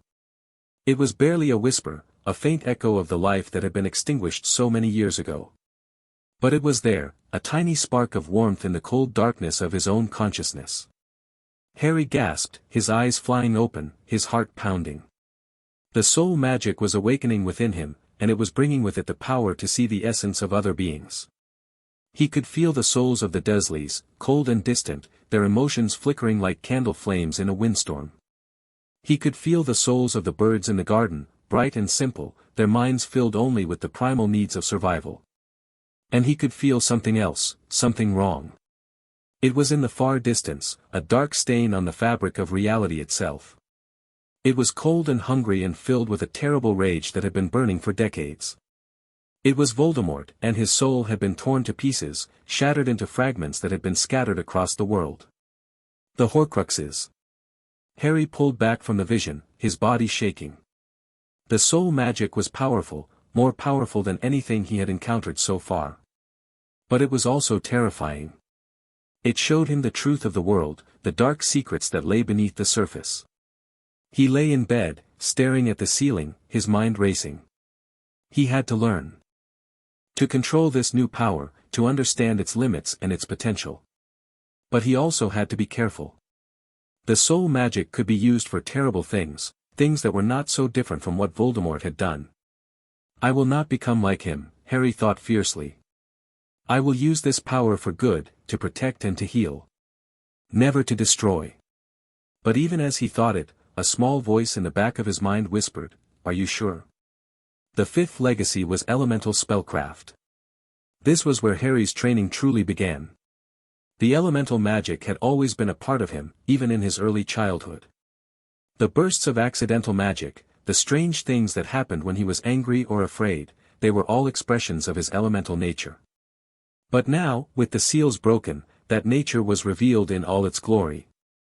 Harry discovered that he could control fire, water, earth, and air with a single thought. He could summon flames that burned without smoke, could shape water into solid ice, could make the earth tremble beneath his feet, could create gusts of wind that could knock a grown man off his feet. He practiced in the garden every night, pushing himself to his limits. The first week, he could barely summon a spark. The second week, he could create a ball of flame that hovered in his palm. The third week, he could throw that flame across the garden and ignite a target of his choosing. The elemental spellcraft was exhausting, it drained his magical core with every use, but Harry found that it was also exhilarating. He was tapping into something ancient, something primal, something that had been part of him since before he was born. But there was a price. The elemental magic was not just a tool, it was a force, a wild and untamed power that could not be fully controlled. Harry knew that if he pushed too hard, too fast, he could be consumed by the very flames he had summoned. Balance, the ancient voice whispered. You must find balance. The elements are not your servants, they are your partners. Work with them, not against them. Harry took the words to heart. He began to approach the elemental magic differently, not as a power to be commanded but as a force to be understood. He spent hours sitting in the garden, feeling the earth beneath his feet, the air on his skin, the water in his blood. He learned to feel the elements as part of himself, to sense their rhythm and their flow. And slowly, the magic began to respond. The flames burned brighter, the water flowed more freely, the earth was more receptive, the air carried his will farther. He was becoming one with the elements, and they were becoming one with him. The sixth legacy was transfiguration, but not the transfiguration taught at Hogwarts. This was an older form, a more primitive form, a form that was concerned with the essence of things rather than their appearance. Harry learned that he could transform not just the shape of an object but its being, its nature, its very soul. He could turn a stone into a living creature, a cloud into a solid object, a shadow into a weapon. The possibilities were endless, and they were terrifying. He experimented cautiously, starting with small things. He transformed a pebble into a beetle, watching as it skittered across the garden, its tiny legs moving with perfect precision. He transformed a dead leaf into a butterfly, releasing it into the air and watching it flutter away. But the true power of ancient transfiguration was its ability to transform living things. Harry discovered this when a wounded bird fell from the sky, its wing broken and blood staining its feathers. He held it in his hands, focusing his will, and he reached into the bird's essence, reshaping its broken body into something whole. The bird flew away, healthy and strong, and Harry felt a warmth spread through his chest. He had healed it, truly healed it, not just mended its broken wing but restored its entire being to perfect health. But the cost was immense. The transformation had drained him almost completely, and he collapsed to the ground, gasping for breath. His vision swam, and for a moment, he thought he might lose consciousness entirely. "You cannot heal everything," the ancient voice whispered. "You cannot save everyone. The power is great, but so is the cost. Use it wisely." Harry lay in the garden, staring up at the stars, and felt the weight of his new responsibility pressing down on him. The legacies came faster after that. Each week brought new discoveries, new powers, new knowledge that had been locked away in the seals for centuries. The forgotten branches of magic, the necromancy that dealt with death and the dead, the divination that could glimpse the future, the enchantment that could bind the will of others, all of them were now open to him. Harry learned them all, absorbing the knowledge with a hunger that surprised even himself. He was not just learning magic, he was remembering it, recalling abilities that had been part of his being since before the dawn of humanity. But with each new legacy came a new challenge. The power was vast, but it was also fragmented. Each legacy was like a separate piece of a puzzle, and Harry had to learn to fit them together, to integrate them into a coherent whole. He spent hours in meditation, sitting cross-legged in the Dursley's garden, his mind focused on the vast web of knowledge that had been unlocked within him. He could see the different branches of magic as they connected to each other, forming a complex network that spanned the entire history of magical civilization. And in the center of that network, at the very heart of it all, was the magic that had been sealed away for so long, the essence of his being, the power that made him what he was. "This is who I am," Harry thought. "This is what I have always been. And now, finally, I am free to become what I was meant to be." But the training was not without its dangers. One night, Harry was practicing his elemental spellcraft, attempting to create a ball of lightning that could be thrown like a javelin. The power built in his chest, crackling and sparking, and for a moment, he thought he had succeeded. Then the lightning exploded. Harry was thrown backward, his body slamming against the fence. The air around him filled with the smell of ozone, and his vision went white with pain. He fell to the ground, gasping, his limbs shaking uncontrollably. The lightning was not a tool, it was a beast, a wild animal that could not be tamed. And Harry had tried to put a leash on it, to force it to obey his will. The result had been catastrophic. He lay on the ground, staring up at the stars, and felt the weight of his failure pressing down on him. He had been arrogant, assuming that he could control the elements with nothing more than willpower. The ancient magic was not so easily tamed. "You must be patient," the ancient voice whispered. "You cannot rush the process. The power is vast, but it must be allowed to grow in its own time." Harry closed his eyes and took a deep breath. The voice was right. He had been pushing too hard, too fast. He needed to slow down, to let the power come to him naturally. But even as he thought it, a part of him rebelled. He had wasted so much time in the Dursley house, had been denied so much for so long. He wanted to learn everything now, wanted to become what he was meant to be as quickly as possible. "Patience," the voice repeated. "You will get there. But you cannot rush the journey." Harry opened his eyes and looked at the stars. He had no choice but to trust the voice. It was older and wiser than he was, and it had been guiding him since the seals had been broken. He stood up slowly, brushing the dirt from his clothes. The lightning had been a setback, but it was not a failure. It was a lesson, a reminder that the ancient magic was not to be taken lightly. "I will try again," he thought. "But I will do it differently. I will be more careful, more patient. The power will come to me when I am ready." The weeks turned into months. Harry's training continued, and his power grew. The legacies that had been unlocked by the breaking of the 100 seals were becoming second nature to him, and he could feel the ancient magic flowing through his veins like a second heartbeat. The rune magic allowed him to carve symbols into the fabric of reality itself, creating effects that would have amazed even the most powerful wizards of the modern age. The alchemy allowed him to transform one substance into another, to heal the sick and restore the damaged. The wardcraft allowed him to protect himself and others from the dangers that lurked in the shadows. The soul magic was the most difficult to control, but it was also the most rewarding. Harry could feel the souls of those around him, could sense their pain and their joy, their hope and their despair. And he could use that connection to heal them, to strengthen them, to give them the courage to face the darkness. The elemental spellcraft was the most powerful, but also the most dangerous. Harry had learned to respect the elements, to work with them rather than against them. The fires he summoned now burned with a controlled intensity, the winds he called blew with a purpose, the waters he shaped flowed with a gentle current. The transfiguration was the most versatile, allowing him to reshape the world around him in ways that would have seemed like miracles to the Muggles.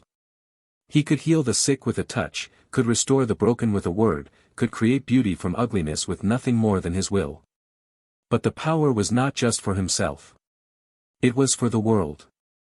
It was for the people who had been oppressed and neglected, who had been denied their rights and their freedom.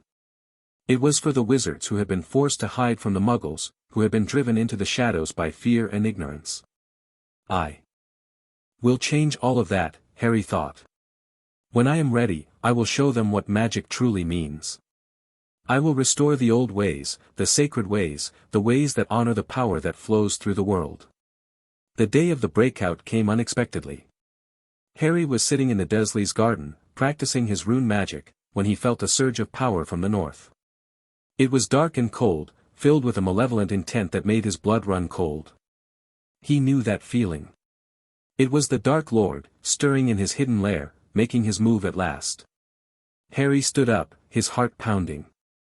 The time had come to act, to use the power he had been building for so long. I am ready, he thought. I have mastered the 100 legacies. I have become what I was meant to be. And now, I will go to face the darkness. He walked to the edge of the garden, where the wards he had placed were still humming with power. He could feel the Dursleys inside the house, could feel their fear and their confusion. He knew that they would not understand what was happening, would not understand why he was leaving. But he could not stay. There was no time. I have to go, he thought. I have to do what I was born to do. He reached out and touched the rune he had carved into the fence, the symbol of protection and defense that had been his first creation. It glowed at his touch, pulsing with a warm light. Thank you, he said softly. For everything. Then he turned and walked away. The journey to the north took hours. Harry moved through the countryside with a speed that would have been impossible for a normal child. The ancient magic that flowed through his veins carried him faster than any horse, faster than any car, faster than anything the Muggles could have imagined. He crossed fields and forests, rivers and mountains, his feet barely touching the ground. The world blurred around him, and he felt a sense of freedom that he had never known before. He was no longer trapped in the Dursleys' house, no longer hidden from the world. He was free, truly free, for the first time in his life. The Dark Lord was waiting for him. Harry could feel it, a cold presence at the edge of his consciousness, watching him, waiting for him. Voldemort knew he was coming, knew that the boy who lived was finally coming to face him. Let him wait, Harry thought. Let him wonder. When I get there, he will learn what the 100 legacies can do. He pushed on, moving faster, his heart pounding with excitement and fear. He was not afraid of Voldemort, not anymore. The ancient magic had given him power beyond anything the Dark Lord could imagine. But he was afraid of what he might become. The power was great, but so was the temptation to use it for the wrong reasons. He could feel the darkness lurking at the edges of his consciousness, waiting for a moment of weakness to seize control. I will not let it win, Harry thought. I will use this power for good. I will protect the innocent and punish the guilty. I will restore the old ways and bring balance to the world. The voice in his head, the ancient voice that had been guiding him, whispered, "You are already doing it. You are already becoming what you were meant to be." Harry nodded, his jaw set with determination. He could feel the 100 legacies humming within him, a symphony of power that was ready to be unleashed. I am Merlin, he thought. I am the Nameless One. I am the greatest wizard who has ever lived. And I will not fail. The confrontation came at midnight. Voldemort was standing in the center of a great hall, surrounded by his Death Eaters, his wand raised, his face twisted with rage. So you have come at last, Potter, he hissed. I felt the breaking of the seals. I felt the surge of power that rippled through the magical world. And I knew that you would come. Harry stood in the doorway of the hall, his small figure silhouetted against the darkness. He could feel the power of the legacies burning within him, ready to be unleashed. I have come to stop you, he said, his voice cold. I have come to destroy your Horcruxes and send you to the hell you deserve. Voldemort laughed, a cold, cruel sound that echoed through the hall. Bold words for a child.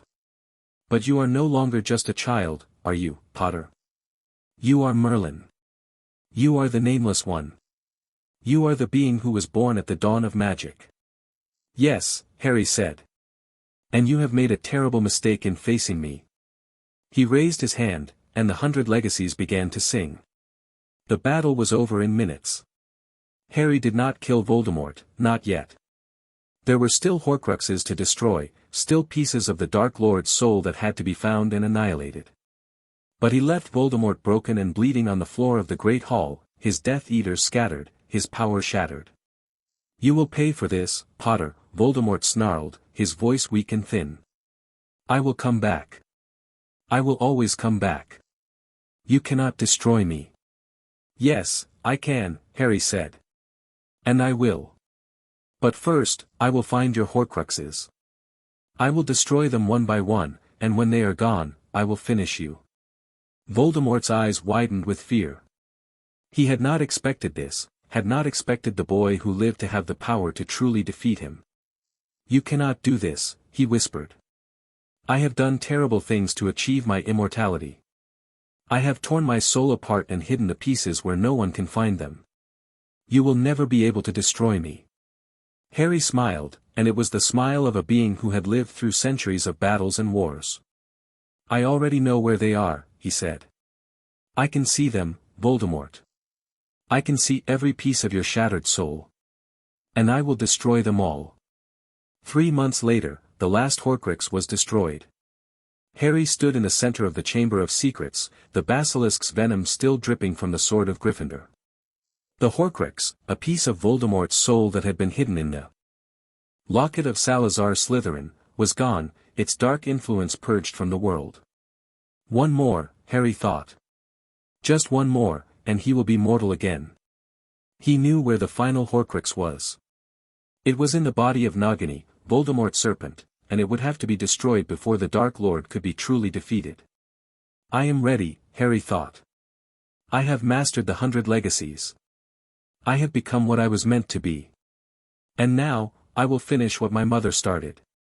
He walked out of the Chamber of Secrets, his heart pounding with the anticipation of what was to come. The final battle was approaching. And Harry Potter was ready. Chapter 4, The Return of the Greatest Wizard. The magic of the 100 legacies did not sleep.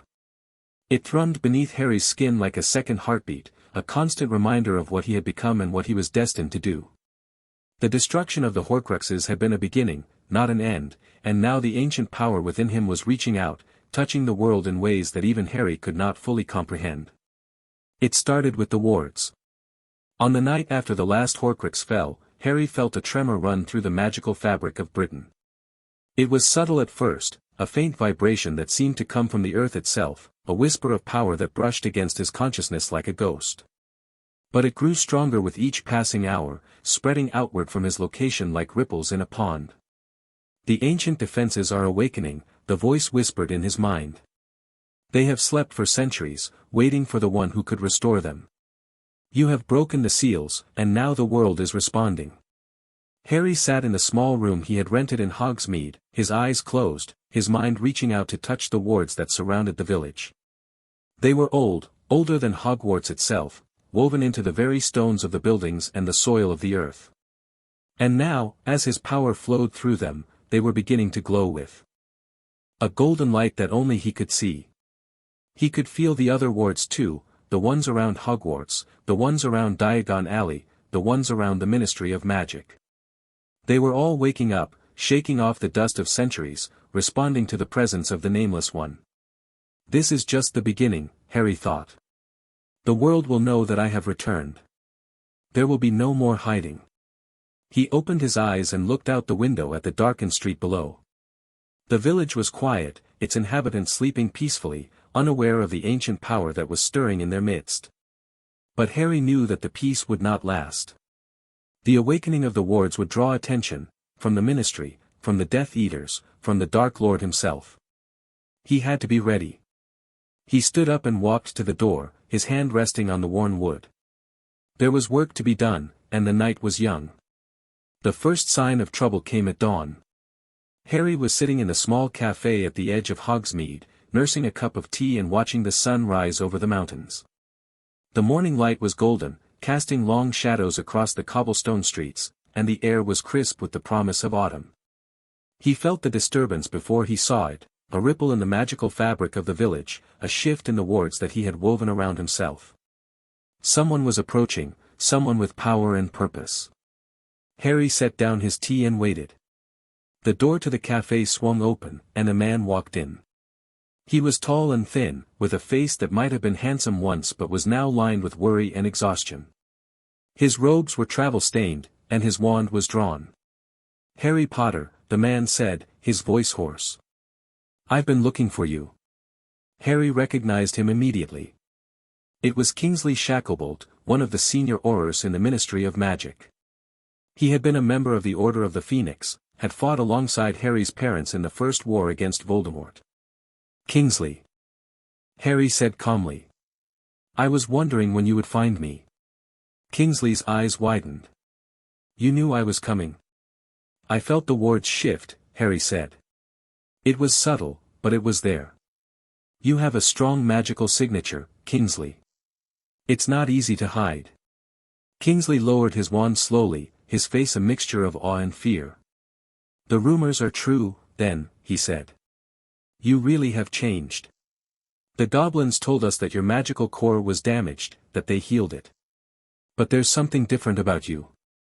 Something ancient." Harry smiled, and for just a moment, the ancient power flickered in his eyes. "The goblins told you only part of the truth," he said. "I am Harry Potter, yes. But I am also something more. Something that has been sleeping for a very long time." Kingsley took a step back, his hand tightening on his wand.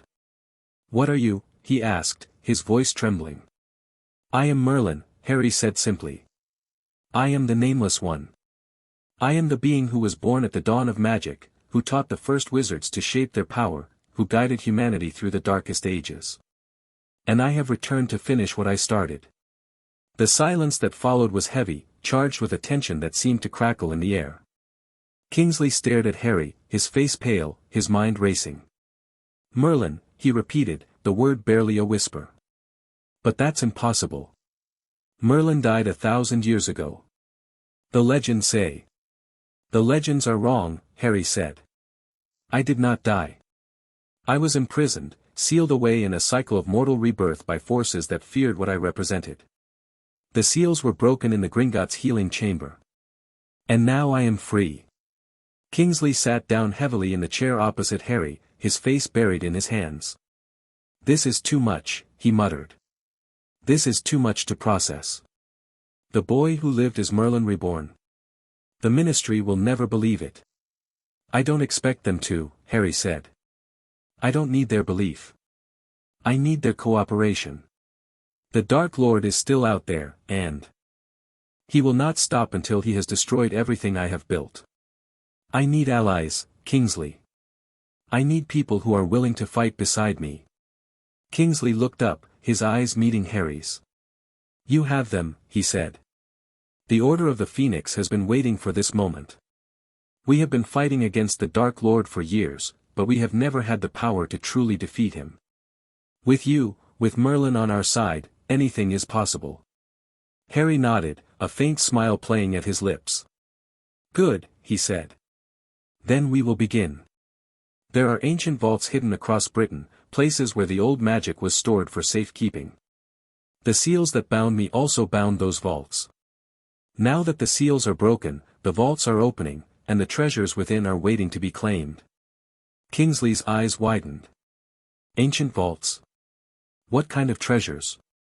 "The kind that could change the course of the war," Harry said. Weapons that were forged in the age of Camelot, artifacts that could shield entire cities from the Dark Lord's influence, knowledge that has been lost for millennia. The 100 legacies that have been restored to me are only the beginning. The true power lies in what has been hidden for so long. He stood up, his small form somehow commanding the room despite his size. "Come," he said. "I will show you." The first vault was located beneath the ruins of an ancient castle in the Scottish Highlands. Harry led Kingsley through the winding passages of the castle, his footsteps silent on the worn stone. The walls were covered in runes, older than anything Kingsley had ever seen. They glowed with a soft blue light, pulsing in rhythm with Harry's heartbeat. "This place has been sealed for 1,000 years, Harry said, his voice echoing through the corridors. "The wards that protected it were tied to the seals on my power. Now that the seals are broken, the vault is open." Kingsley followed, his wand raised, his eyes scanning the shadows for any sign of danger. "What's inside?" he asked. "Many things," Harry said. "But the most important is a sword, the sword of Ambrosius Aurelianus, the king who came before Arthur. It was forged in the fires of the old magic, and it has the power to cut through any enchantment, any ward, any shield." "The sword of Ambrosius," Kingsley breathed. "I've read about it in the old texts. It was said to be indestructible." "It is," Harry said. "And it will be vital in the fight against Voldemort. His magic is powerful, but it cannot stand against the sword of Ambrosius." They reached the entrance to the vault, a massive door made of black obsidian that gleamed with an inner light. Harry raised his hand and touched the door, and the runes that covered its surface began to glow. "Open," he said, and his voice carried the weight of centuries. The door swung open, revealing a vast chamber filled with treasures. Gold and jewels gleamed in the light, piled in heaps that would have made any dragon envious. But Harry's eyes were fixed on the center of the room, where a sword lay on a pedestal of white marble. The blade was silver, so bright it seemed to glow with its own light. The hilt was wrapped in leather that was still soft after 1,000 years, and the pommel was set with a single ruby that pulsed with a warm, steady light. "Ambrosius's sword," Kingsley whispered. "It's beautiful." "It is more than beautiful," Harry said, walking toward the pedestal. "It is a weapon of the old magic, forged to fight the darkness that threatens to consume the world. It will be a symbol of hope, a beacon of light in the coming darkness." He reached out and took the sword, and as his fingers closed around the hilt, the blade blazed with a golden light that filled the chamber. Kingsley shielded his eyes, staggering backward, overwhelmed by the power that radiated from the weapon. "This is just the beginning," Harry said, his voice echoing with ancient power. "There are more vaults, more treasures, more weapons that will help us fight the Dark Lord. And when we have claimed them all, we will be unstoppable." The news of the awakening spread quickly. Within days, the magical world was buzzing with rumors. Strange lights had been seen in the sky over the Scottish Highlands. Ancient wards had been observed pulsing with power. And the boy who lived, the child who had defeated Voldemort as a baby, had been seen walking through the ruins of old castles, claiming treasures that had been lost for centuries.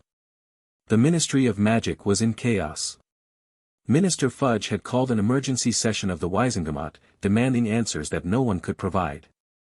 The Aurors were scrambling to investigate the disturbances, but they found nothing except the remnants of ancient magic that had been asleep for too long. And then the vaults began to open on their own. The first was in the depths of Gringotts, where a secret chamber was discovered behind a wall that had been sealed for centuries. Inside, the goblins found a crown, not a crown made of gold and jewels, but a crown of crystal that pulsed with a soft, warm light. The goblins recognized it immediately.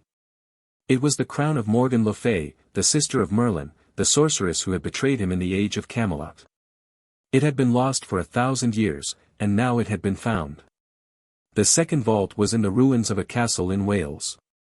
The wards that had protected it had been breached by the awakening, and the treasures within had spilled out into the open. Among them was a staff of ancient oak that had belonged to Merlin, the first wizard to bear the name Merlin. The staff was taller than Harry himself, its surface covered in runes that glowed with a soft blue light. When Harry picked it up, he felt a surge of power that made the earth tremble beneath his feet. The Staff of Merlin, he said, his voice filled with wonder. I had forgotten it existed. It was lost in the fall of Camelot, when the kingdom was destroyed. And the old magic was scattered to the winds. Kingsley watched in awe as Harry raised the staff above his head, the ancient runes blazing with golden light. The ground around them shook, and the sky above them darkened with clouds that crackled with lightning. You are more than Merlin, Kingsley said, his voice barely a whisper. You are the power that created Merlin. You are the source of all magic. Harry lowered the staff, his eyes meeting Kingsley's. Yes, he said. And now that power is returning to the world. The old magic is awakening, and with it, the hope that has been sleeping for centuries. He looked out across the Welsh countryside, his small form silhouetted against the stormy sky. The Dark Lord will try to stop us, he said. He will send his Death Eaters, his creatures, his armies of darkness. But we will not be defeated. We will not be broken. We will reclaim what was taken from us, and we will build a new world from the ashes of the old. Kingsley bowed his head, his heart filled with a hope he had not felt in years. What do you need from me? He asked. Everything, Harry said. I need your loyalty, your courage, your willingness to fight for what is right. The road ahead will be difficult, but with allies like you, we will prevail. Kingsley raised his head, his eyes shining with determination. Then you have it, he said. My sword, my wand, my life, they are yours. I will follow you to the ends of the earth. Harry smiled, and for just a moment, Kingsley saw the ancient being behind the child's eyes. Good, he said. Then we will begin. The next few weeks were a blur of discovery. Harry and Kingsley traveled across Britain, uncovering the ancient vaults that had been sealed for centuries. Each vault contained a treasure of immense power, the armor of Arthur, the shield of Lancelot, the dagger of Mordred, the cloak of invisibility that had been woven by the fairy folk of the old world. But the most important discovery was the Book of the Ancient Ones. It was found in a vault beneath the ruins of a Roman fort, buried so deep that even the goblins had not known it existed. The book was bound in leather that had been tanned from the hide of a dragon, and its pages were made of a material that seemed to glow with an inner light. Harry opened the book, and the knowledge that flooded into his mind was vast and overwhelming. It was the history of magic, written by the beings who had discovered it, the first wizards who had shaped the world with their power. This is everything, Harry said, his voice shaking with emotion. This is the knowledge that was lost when Camelot fell. This is the key to restoring the old ways, to bringing magic back to its rightful place in the world. Kingsley stepped forward, his eyes fixed on the glowing pages. What does it say? He asked. What secrets does it contain? Harry looked up, his eyes bright with excitement. Everything, he repeated. The creation of the first wands. The binding of the magical creatures. The founding of the first schools. The secrets of immortality, of soul magic, of the power that flows through the earth. He closed the book and held it close to his chest. This is our weapon, he said. This is our greatest treasure. With this book, we can rebuild the magical world from the ground up. We can restore the old ways, the sacred ways, the ways that honor the power that flows through the universe. He turned to face Kingsley, his eyes blazing with ancient fire. We will use this knowledge to defeat the Dark Lord, he said. We will destroy his Horcruxes, tear his soul apart, and send him to the hell he deserves. And when he is gone, we will build a new world, a world where magic is free, where wizards and muggles live in harmony, where the old ways are honored and respected. Kingsley felt a shiver run down his spine. The power that radiated from Harry was immense, greater than anything he had ever felt. He knew that he was in the presence of a being who could reshape the world with a single thought. I believe you, he said softly. I believe you can do all of that and more.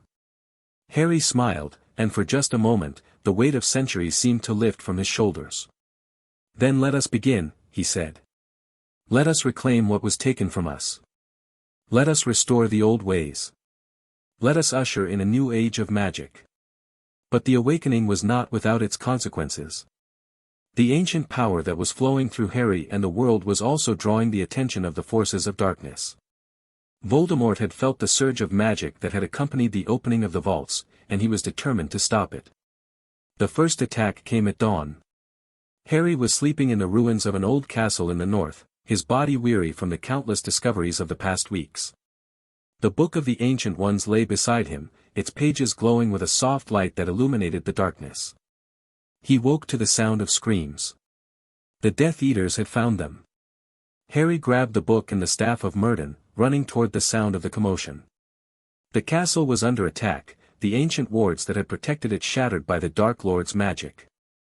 Death Eaters swarmed through the corridors, their wands blazing with green light. Kingsley was fighting in the courtyard, his wand a blur of motion as he dueled 3 Death Eaters at once. He was holding his own, but it was clear that he was outnumbered. Harry raised the staff of Merlin, and the runes on its surface blazed with golden light. "Stop," he said, and his voice carried the weight of centuries. "You will go no further." The Death Eaters froze in their tracks, their wands falling from their nerveless fingers. The power that radiated from Harry was immense, crushing them with its weight.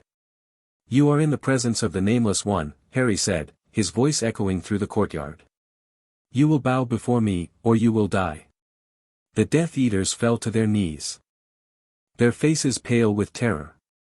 They had expected to find a child, a boy who could be easily defeated.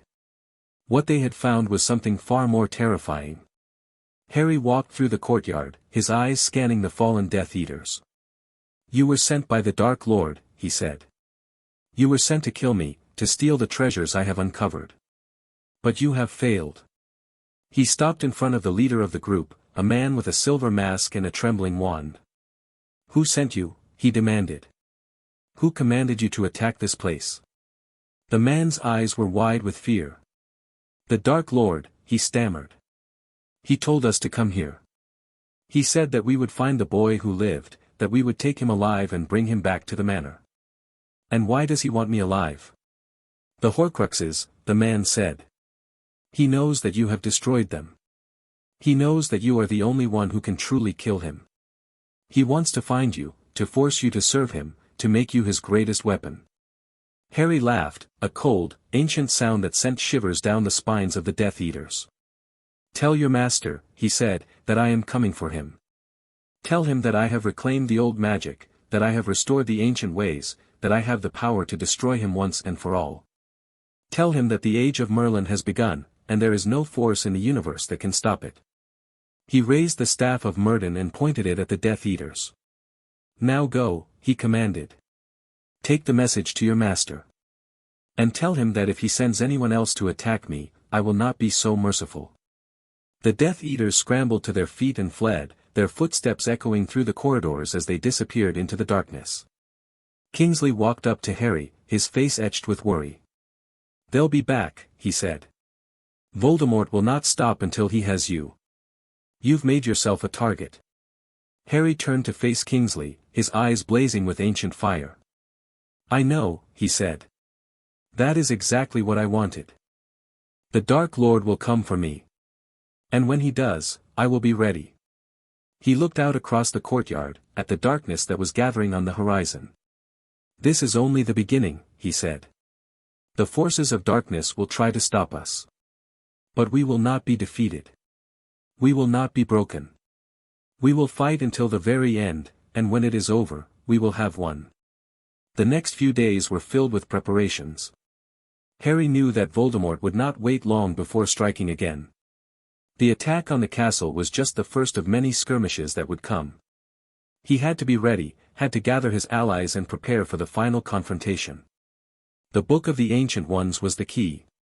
It contained knowledge that had been lost for millennia, knowledge that could give them the edge they needed to defeat the Dark Lord. Harry spent hours studying the book, absorbing its wisdom, learning the spells and rituals that had been sealed away for centuries. He found spells for protection, for healing, for warding off the dark magic that the Death Eaters wielded. He found rituals that could strengthen the bonds between allies, that could give them the courage to face the darkness. He found knowledge of the Horcruxes, how they were made, how they could be destroyed, how the soul of the Dark Lord could be torn apart and scattered to the winds. And he found something else, something that made his blood run cold. There was a prophecy in the book, a prophecy that had been written at the dawn of the magical age. It spoke of the Nameless One returning to the world, of a great battle that would determine the fate of magic itself. It spoke of darkness and light, of hope and despair, of victory and defeat. And it spoke of a sacrifice that the Nameless One would have to make to save the world. Harry closed the book, his heart pounding. He had known that the return would not be easy, that there would be challenges to face and obstacles to overcome. But he had not expected this, the knowledge that he would have to give up everything to save everyone. "Are you ready?" the ancient voice whispered in his mind. "Are you ready to make the sacrifice that is required of you?" Harry took a deep breath, his hands trembling. "I will do what I must," he said aloud. "I will save the world, no matter the cost." The final pieces of the puzzle began to fall into place. The Order of the Phoenix had gathered at the headquarters in Grimmauld Place, their numbers growing with each passing day. The news of Harry's awakening had spread, and wizards and witches from all over Britain had come to join the fight against the Dark Lord. Harry addressed them from the top of the stairs, his small form somehow commanding the room despite his size. "My friends," he said, his voice echoing through the hall. "The moment we have been waiting for is here. The Dark Lord is gathering his forces, preparing to strike at the heart of everything we hold dear. But we will not be defeated. We will not be broken. We will fight until the very end, and when it is over, we will have won." The room erupted in cheers, the sound echoing through the corridors of the ancient house. Harry raised his hand, and the cheers died down. "We have uncovered ancient treasures," he said. "We have reclaimed the old magic. We have the power to defeat the Dark Lord once and for all. But we cannot do it alone. We must stand together, united against the darkness that threatens to consume us." He looked out across the room, his eyes meeting those of the wizards and witches who had gathered there. "The final battle is coming," he said. "And when it does, we will be ready." That night, Harry stood on the roof of Grimmauld Place, looking out across the city of London. The lights of the Muggle world twinkled in the distance, oblivious to the forces that were gathering in the shadows. He could feel the ancient magic flowing through his veins, the power of 100 legacies burning within him. He knew that the final battle would be fought soon, that Voldemort would not wait much longer before striking. "I am ready," he thought. "I have reclaimed the old magic. I have gathered my allies. I have the power to defeat the Dark Lord once and for all." But even as he thought it, the ancient voice whispered in his mind, "Are you ready for what comes after? Are you ready to build the new world from the ashes of the old?" Harry closed his eyes and took a deep breath. "I am ready," he said aloud. "I am ready to do what must be done."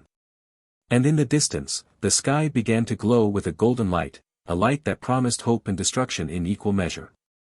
The Age of Merlin had begun. Chapter 5, The Dark Lord's Greatest Fear. The golden light that had illuminated the sky over London was not a promise of hope to all who saw it. To the Dark Lord, crouched in the shadows of his hidden manor, it was a declaration of war. Tom Riddle had never known true fear. He had known caution, had known strategy, had known the cold calculation that came with planning the downfall of his enemies. But fear, the gut-wrenching, soul-shattering terror that made men tremble and women weep, that had been a stranger to him for as long as he could remember. Until now. He stood in the great hall of Malfoy Manor, his wand clutched in his skeletal hand, his red eyes fixed on the distant glow that seeped through the cracks in the boarded windows. The light was beautiful, golden and warm, and it made his stomach churn with a nausea that he could not suppress. "My lord," Lucius Malfoy's voice cut through the silence, trembling with barely concealed terror. "The wards, they are failing. The ancient protections that have shielded us for centuries, they are crumbling, one by one." Voldemort turned slowly, his robes swirling around him like shadows given form. "I am aware, Lucius," he hissed. "I can feel it. Every ward I have ever placed, every protection I have ever woven, is being stripped away by that accursed light." He stalked toward the window, his movements fluid and predatory. The golden glow was growing stronger, pushing back the darkness that had been his constant companion for decades. It was as if the world itself was rejecting him, casting him out like a disease that had finally been diagnosed. The boy, he said, his voice barely above a whisper. The boy who lived. He is more than I anticipated. Much more. Lucius stepped forward, his face pale and beaded with sweat. My lord, the rumors, the whispers that have been spreading through the magical world, they say that the boy is Merlin Reborn. That he has reclaimed the old magic, that he wields power that has not been seen since the age of Camelot. Voldemort laughed, a cold, brittle sound that echoed through the hall. Merlin Reborn, he repeated. How delightfully absurd. The boy is a child, a mere infant who has stumbled into power he cannot possibly understand. But even as he spoke the words, a flicker of doubt crossed his mind. He had felt the breaking of the seals, had sensed the surge of ancient power that had rippled through the magical world. He had seen the wards fail, the protections crumble, the very fabric of reality bend to accommodate the boy's awakening. And he had felt something else, something that made his blood run cold despite his insistence on control. He had felt fear. You will gather the Death Eaters, Voldemort commanded, his voice sharp and commanding. All of them. Every loyal servant who has sworn to follow me to the ends of the earth. We will march on Hogwarts, and we will crush the boy and his allies once and for all. Lucius bowed low, his voice trembling. Yes, my lord. It shall be done. And Lucius, Voldemort added, his voice dropping to a dangerous whisper. Bring the snake. Nagini will accompany us. She has a role to play in the coming battle. Lucius paled further, his eyes darting toward the shadowy corner where the great serpent lay coiled, her scales gleaming with an oily sheen. Yes, my lord, he repeated, and he fled the hall as quickly as his legs could carry him. Voldemort turned back to the window, his eyes fixed on the golden light that was spreading across the horizon. He could feel the power that radiated from it, ancient and vast, and he knew that the battle that was coming would be unlike any he had ever faced. But he was not afraid. He could not afford to be afraid. He was the Dark Lord, the greatest wizard who had ever lived, and he would not be defeated by a child, no matter how powerful that child might be. I will destroy him, Voldemort thought, his hands clenching into fists. I will tear him apart piece by piece, and I will scatter his soul to the winds, just as I have scattered my own. He will know fear. He will know pain. And when I am finished with him, he will know nothing at all. The gathering of the Death Eaters took place at midnight. They came from all corners of Britain, from the shadowy estates of the old pure-blood families, from the dark alleys of Nocturne Alley, from the hidden lairs where they had been hiding since the fall of the Dark Lord. They came with fear in their hearts and loyalty on their lips, ready to serve their master in the greatest battle of their lives. Voldemort stood at the head of the great hall, his wand raised, his red eyes sweeping across the assembled crowd.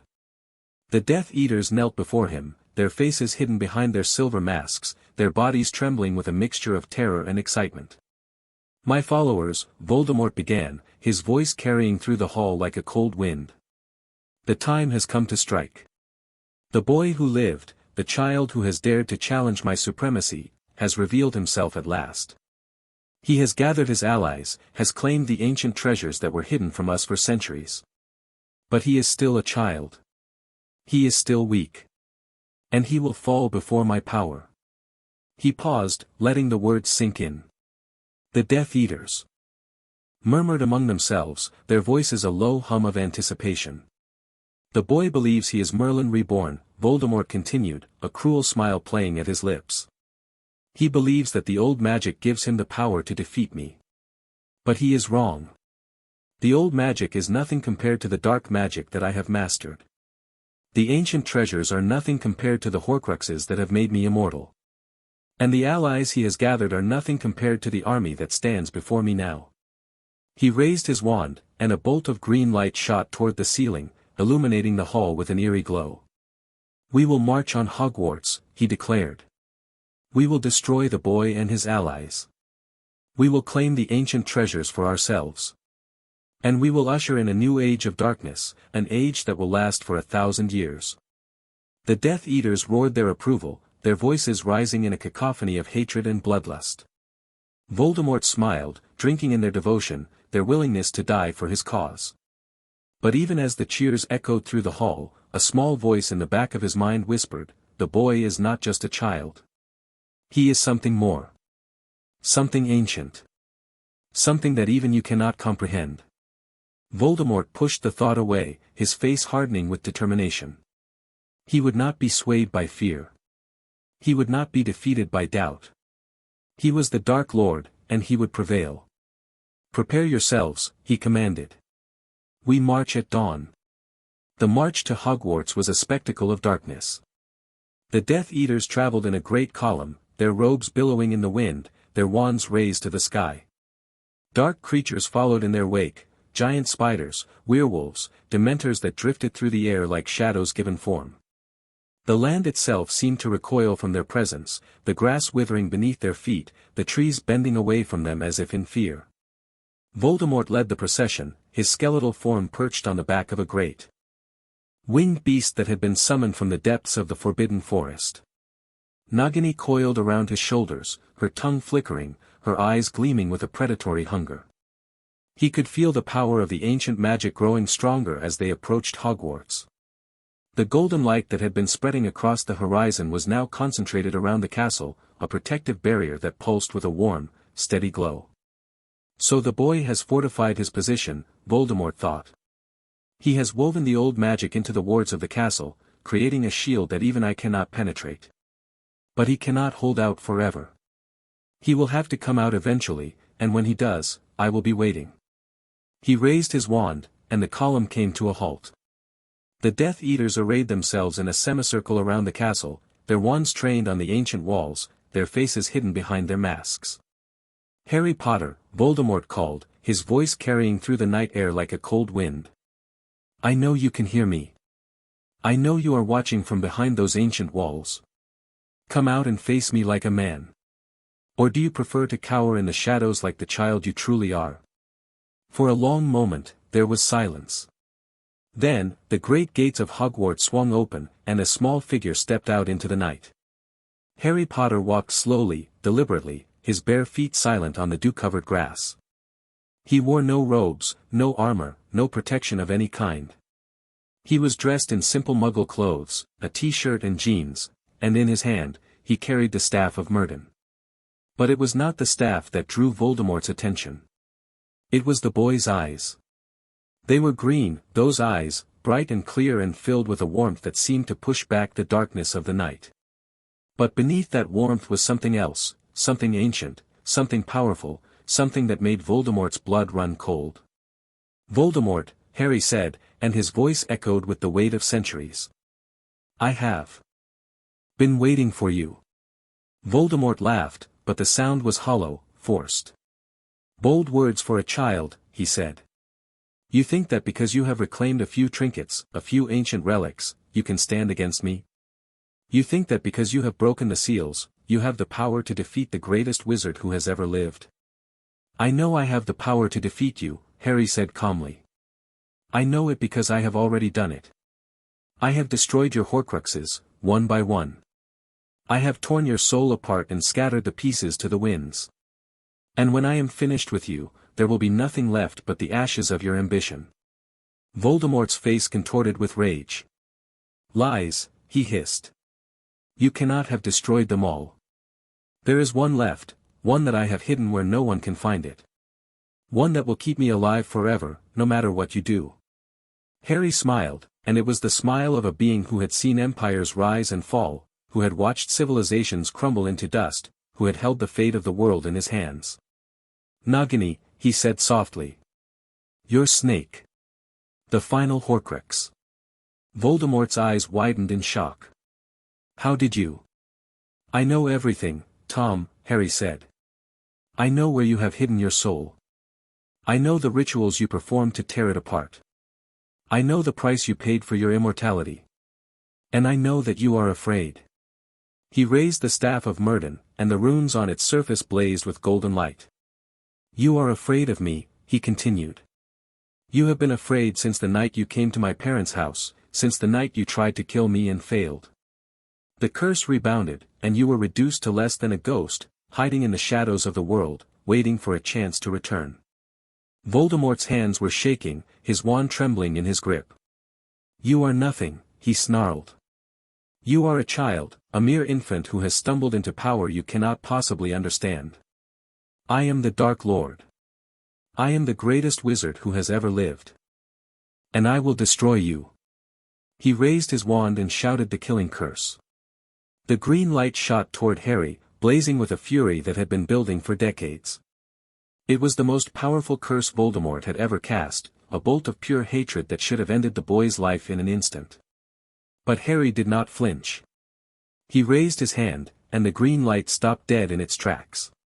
It hovered in the air before him, crackling and hissing, and then it began to dissolve, fading away into nothing. You see, Tom, Harry said softly. The old magic is stronger than any curse you can cast. It is the magic that existed before the dawn of time, the magic that created the universe itself.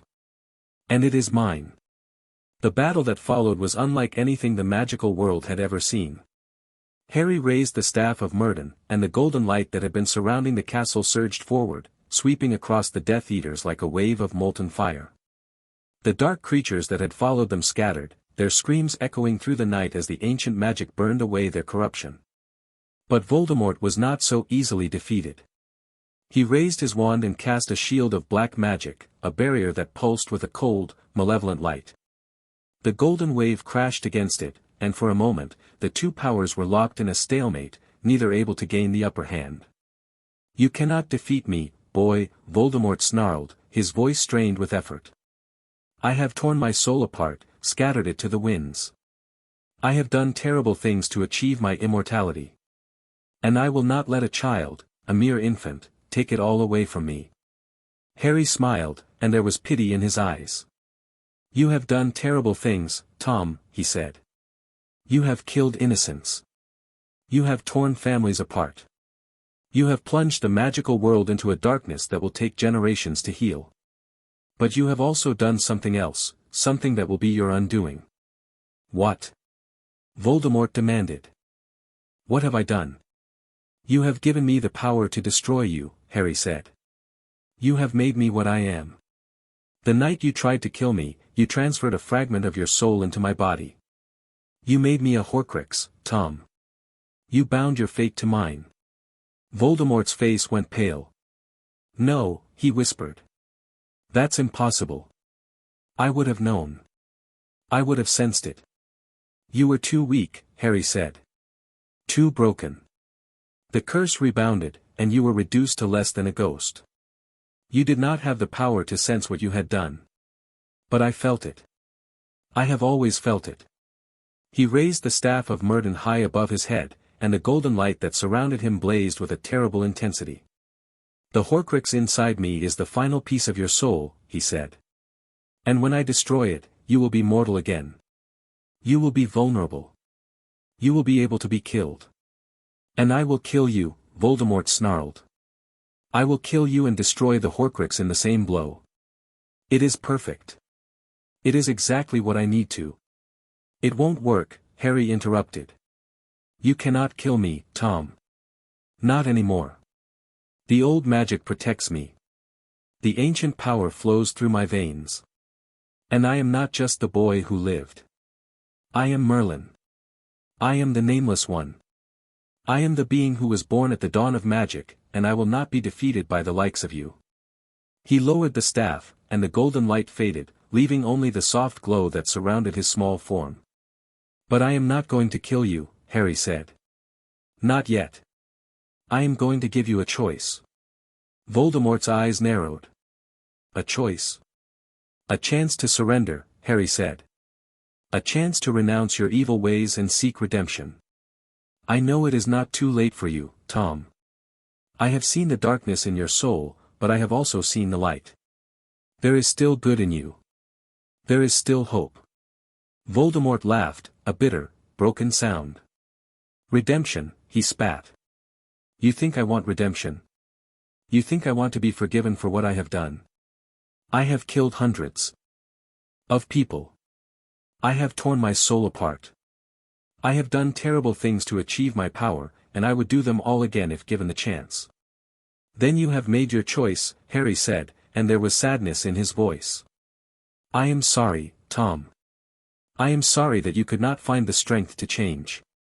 He raised the staff of Merlin and began to chant. The words that fell from Harry's lips were ancient, older than any language known to humanity. They were the words of the old magic, the power that had created the universe itself, and they carried the weight of 1,000 lifetimes. Voldemort felt the power building around him, pressing in on him from all sides. The golden light that had surrounded the castle was now flowing into Harry, concentrating in his small form until it blazed with a brilliance that was almost unbearable. "What are you doing?" Voldemort screamed. "What are you doing to me?" "I am destroying the Horcrux," Harry said, his voice echoing with ancient power. "I am tearing the fragment of your soul from my body and casting it into the void. And when it is done, you will be mortal again." "No!" Voldemort shrieked. "I will not let you. I will not." His protests were cut short by a scream of pure agony.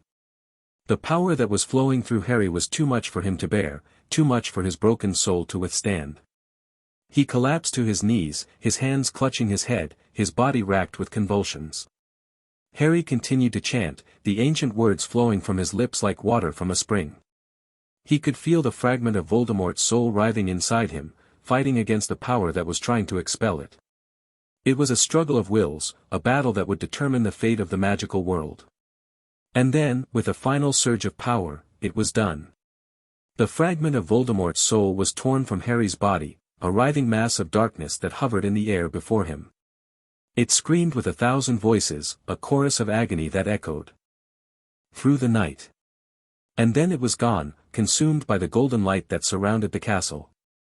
Voldemort collapsed to the ground, his body convulsing, his eyes wide with shock and disbelief. He could feel it, the loss of the Horcrux, the tearing of his soul, the final shred of his immortality being ripped away. "You have done it," he whispered, his voice barely audible. "You have destroyed me." Harry walked toward him, his footsteps silent on the grass. He knelt beside the fallen Dark Lord, his green eyes meeting Voldemort's red ones. "I have not destroyed you," he said softly. "Not yet. That choice is still yours to make. You can surrender, Tom. You can accept the consequences of your actions and seek redemption. Or you can fight me to the bitter end, and I will be forced to destroy you." Voldemort stared at him, his eyes filled with a hatred that burned brighter than any star. "I will never surrender," he hissed. "I will never accept defeat. You have taken everything from me, boy. Everything I have worked for, everything I have sacrificed. And I will make you pay." He raised his wand, a final bolt of green light shooting toward Harry's chest. But Harry was ready. He raised the staff of Merlin, and the green light was deflected, bouncing harmlessly off the ancient wood. Then, with a flick of his wrist, he sent a bolt of golden light toward Voldemort, striking him square in the chest. The Dark Lord screamed, a sound of pure agony that echoed through the night. His body convulsed, his wand falling from his nerveless fingers, his eyes rolling back in his head. And then he was still. The battle was over. The Death Eaters had scattered, fleeing into the darkness as soon as their master had fallen. The dark creatures that had followed them had been destroyed, burned away by the ancient magic that flowed through the castle's wards. The golden light that had surrounded Hogwarts was fading, leaving only the soft glow of the morning sun. Harry stood in the center of the battlefield, his small form surrounded by the bodies of the fallen. He was exhausted, drained by the effort of destroying the Horcrux and defeating the Dark Lord. But he was alive, and he was victorious.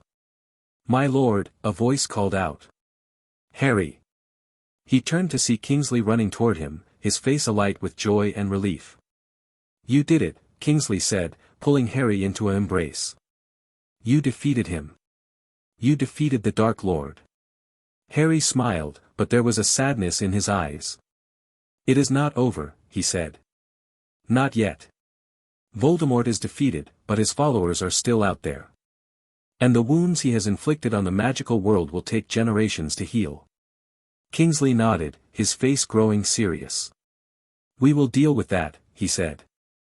"We will rebuild. We will restore the old ways. We will usher in a new age of magic." Harry looked out across the battlefield, at the bodies of the fallen and the remnants of the darkness that had been defeated. "Yes," he said softly. We will. The next few weeks were a blur of activity.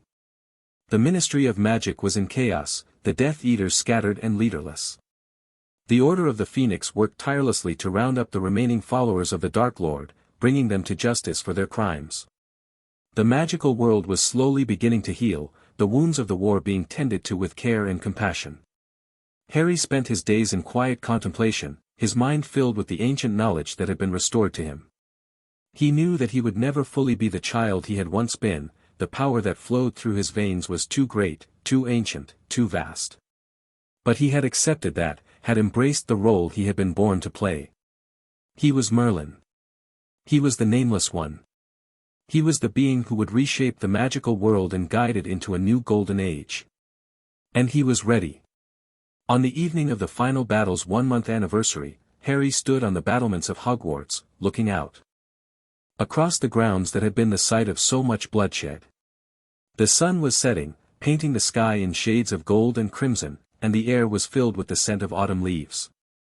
He heard footsteps behind him and turned to see Professor Dumbledore walking toward him, his long white beard trailing in the breeze.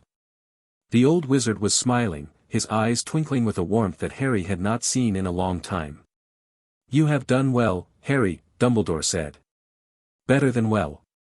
You have accomplished what no one else could, what even I could not. You have defeated the Dark Lord and saved the magical world." Harry shook his head. "I could not have done it without your help," he said. "And the help of the Order. And the goblins. And everyone else who believed in me."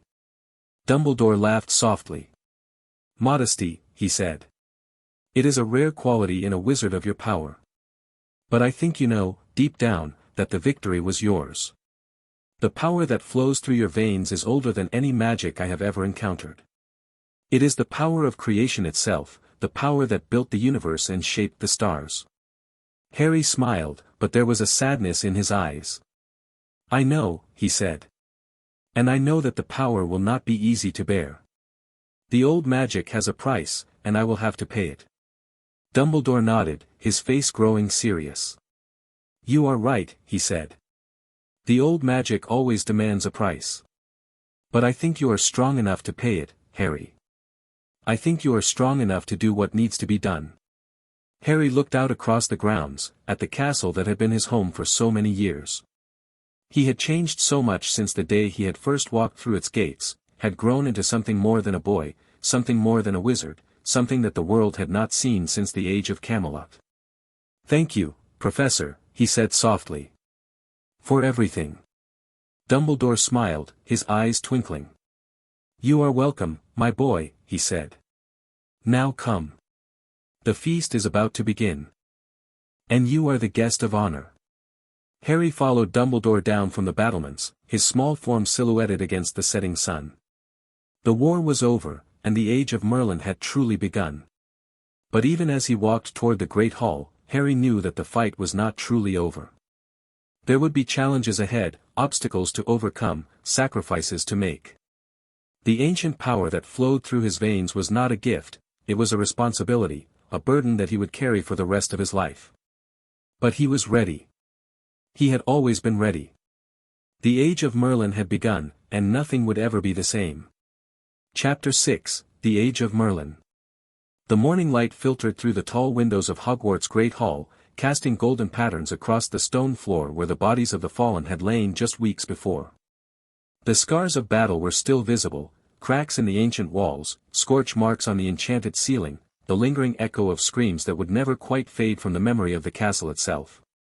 Harry Potter stood at the head of the hall, his small form silhouetted against the rising sun. He had grown in the months since the breaking of the seals, not just in power, but in presence.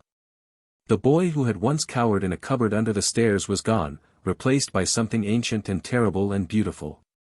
The 100 legacies hummed beneath his skin like a second heartbeat, a constant reminder of what he had become and what he was destined to do.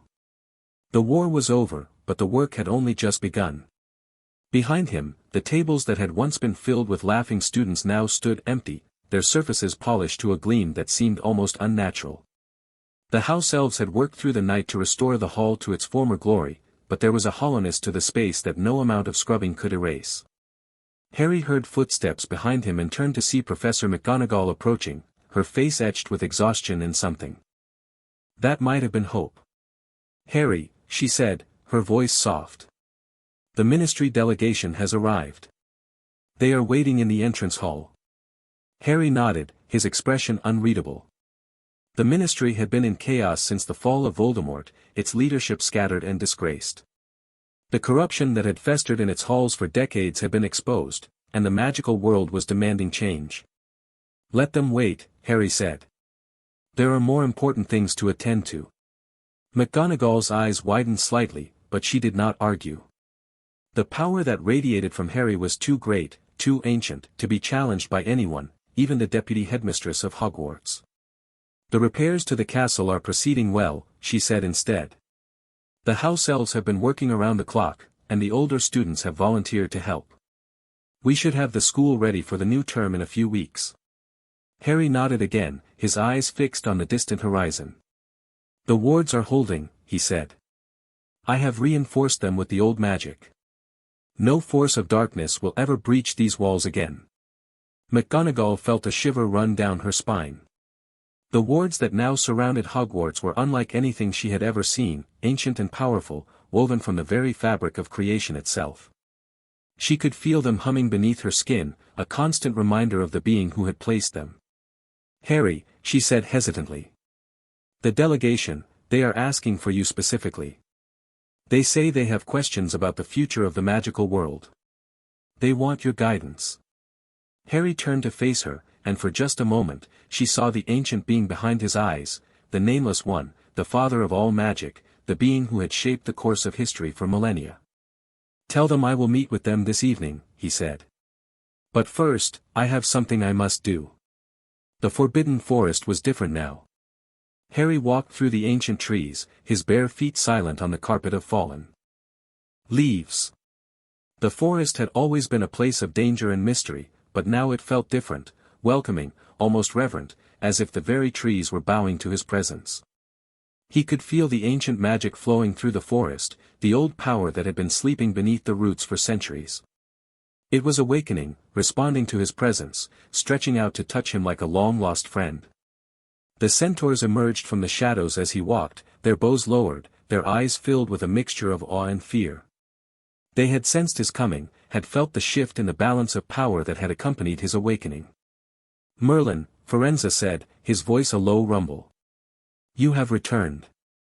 Harry stopped and looked up at the centaur, his green eyes meeting the creature's ancient gaze. "I have returned," he said. "And I have come to restore what was lost." Firenze bowed his head, his mane falling across his face. "The forest remembers," he said. "The trees remember. The earth beneath our hooves remembers. We have been waiting for you, Merlin. We have been waiting for centuries." Harry reached out and touched the centaur's flank, feeling the warmth of the creature's skin beneath his palm. "I know," he said softly. "And I am sorry it took so long.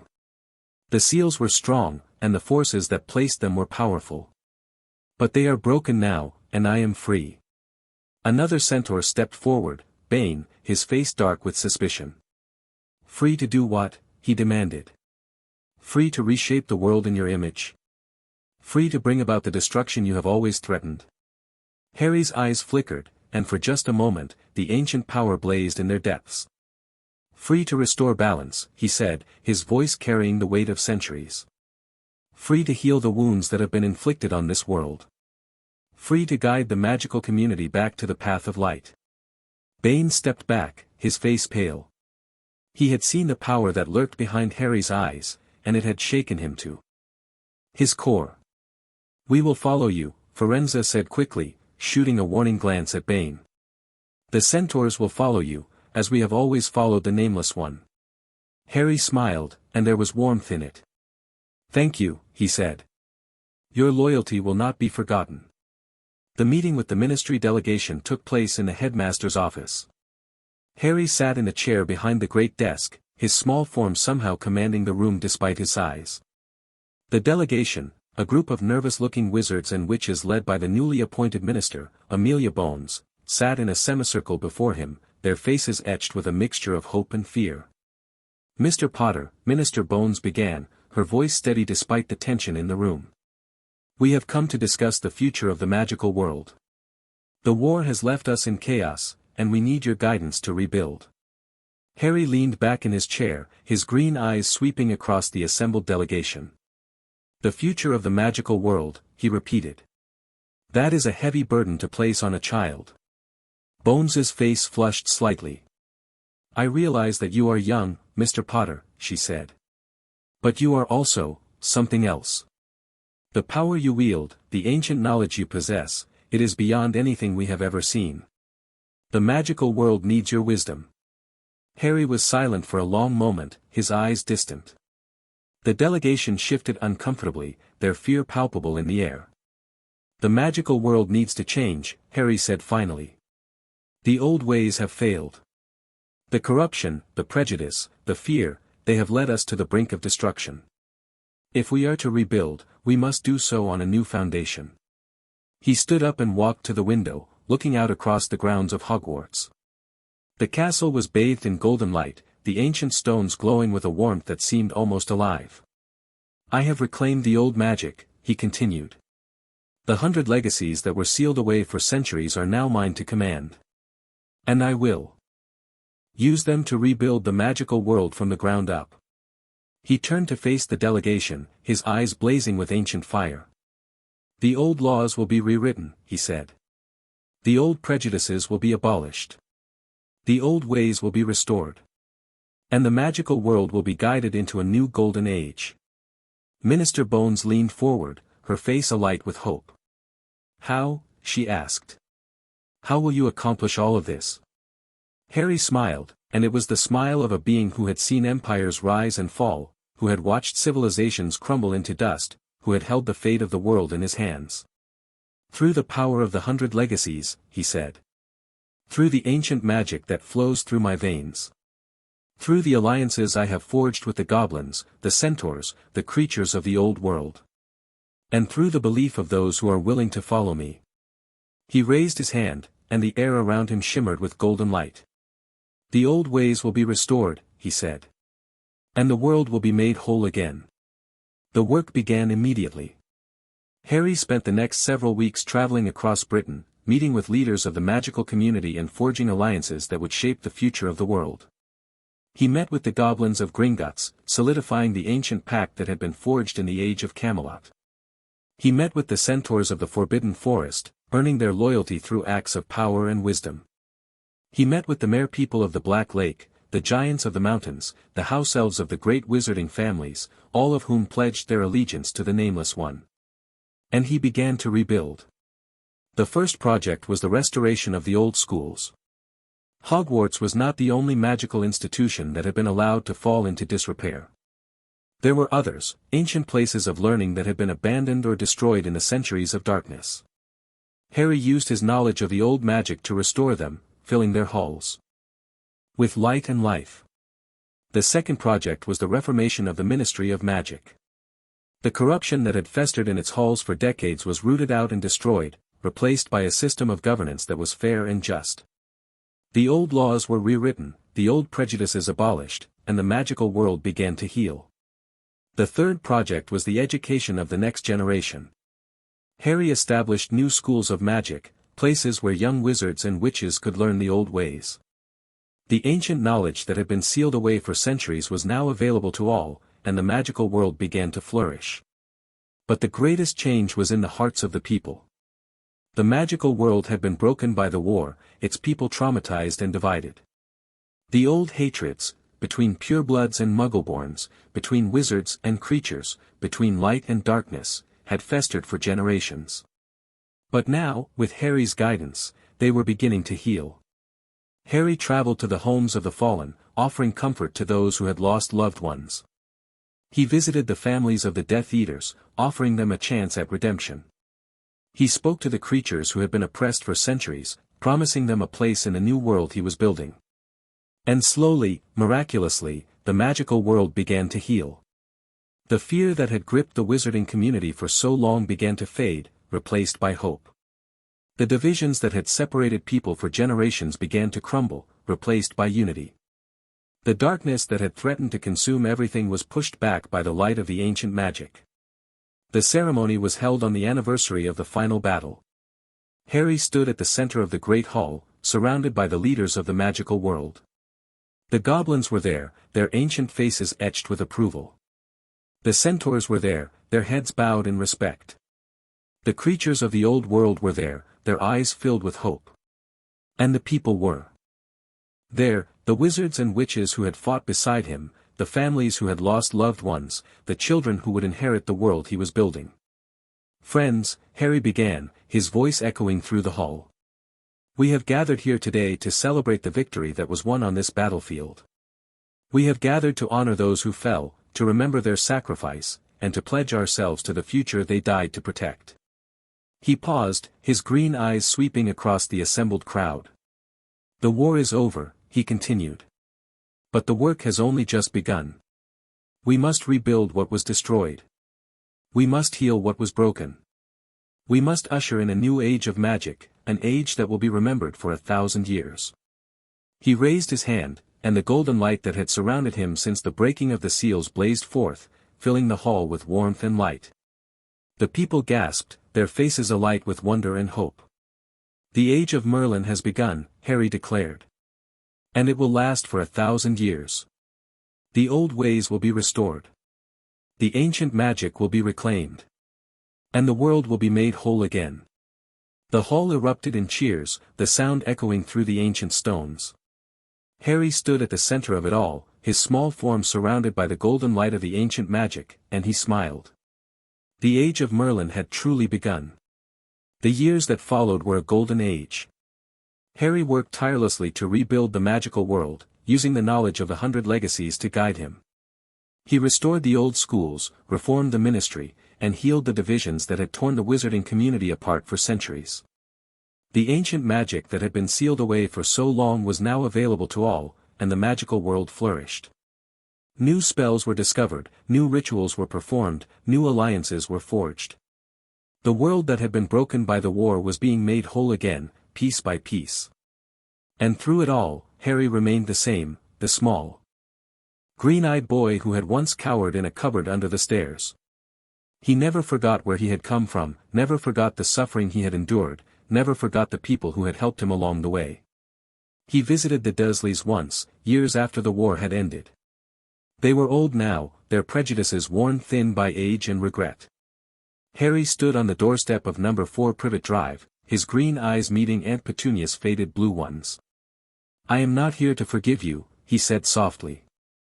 "I am here to tell you that I have moved on. The pain you caused me is still there, but it no longer defines me. I am more than the child you tried to break. I am more than the boy who slept in the cupboard. I am something greater, something ancient, something that has existed since the dawn of time." Aunt Petunia's face crumpled, and for the first time, Harry saw tears in her eyes. "I am sorry," she whispered. "I am so sorry for everything." Harry nodded, his expression unreadable. "I know," he said. "And that is enough." He turned and walked away, leaving the Dursleys to their regrets. He had no more time for the past. The future was calling, and he had work to do. The final ceremony was held on the 1000th anniversary of Merlin's original disappearance. Harry stood at the center of Stonehenge, surrounded by the leaders of the magical world. The ancient stones glowed with a golden light, pulsing in rhythm with the magic that flowed through his veins. "Friends," he began, his voice carrying through the night air. 1,000 years ago, I was imprisoned by forces that feared what I represented. 1,000 years ago, the seals were placed on my power, trapping me in a cycle of mortal rebirth that kept me from fulfilling my destiny. He paused, his green eyes sweeping across the assembled crowd. "But the seals are broken now," he continued. "And I am free. The power that was taken from me has been restored. And the world that was broken has been made whole again."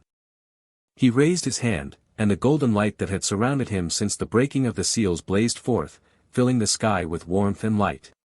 The people gasped, their faces alight with wonder and hope.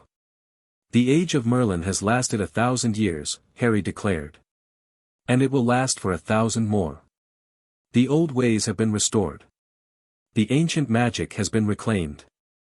And the world has been made whole again. The crowd erupted in cheers, the sound echoing through the ancient stones. Harry stood at the center of it all, his small form surrounded by the golden light of the ancient magic, and he smiled. The age of Merlin would never end. But Harry knew that the work was never truly finished. There would always be challenges, always be obstacles, always be those who sought to tear down what he had built. The darkness that had been defeated would always be waiting in the shadows, ready to return when the light grew dim. He would be ready. He would always be ready. The 100 legacies hummed beneath his skin, a constant reminder of what he had become and what he was destined to do. The power was vast, but it was also a responsibility, a burden that he would carry for the rest of his existence. He looked out across the world he had built, the world he had saved, the world he would protect for all eternity. The age of Merlin had begun. And it would never end. In the years that followed, Harry became a legend. His story was told in every corner of the magical world, the boy who had been abused and neglected, who had risen from the ashes of his suffering to become the greatest wizard who had ever lived. The 100 legacies were studied by scholars, their secrets unlocking new possibilities that had never been dreamed of before. The old ways were restored, the ancient magic reclaimed, and the magical world entered a golden age that would last for millennia. But Harry never forgot where he had come from. He visited the places of his childhood. The scenes of his suffering, the moments that had shaped him into the being he had become. He visited the cupboard under the stairs, the Dursleys' house, the graveyard where his parents were buried.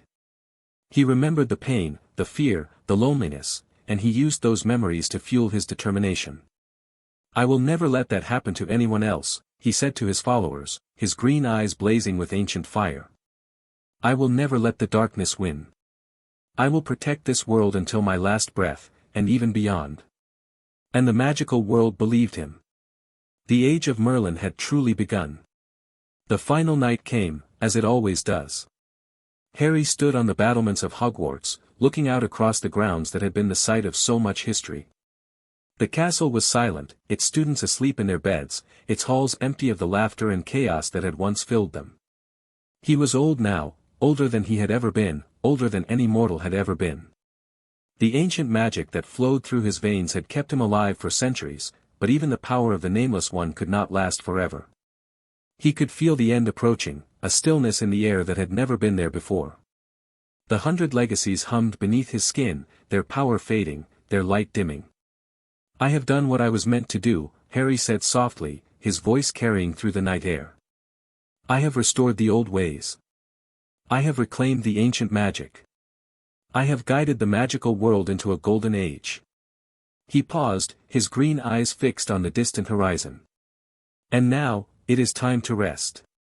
He raised his hand, and the golden light that had surrounded him for centuries blazed forth one last time, filling the night sky with warmth and beauty.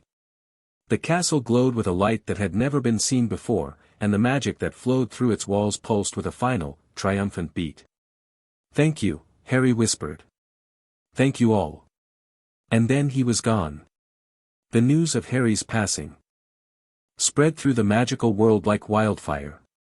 The wizards and witches who had followed him, the creatures who had pledged their allegiance, the people who had been saved by his sacrifice, they all gathered at Hogwarts to mourn the loss of the greatest wizard who had ever lived. But even in their grief, there was hope. The work that Harry had started was not finished. The old ways had been restored, the ancient magic reclaimed, the world made whole again.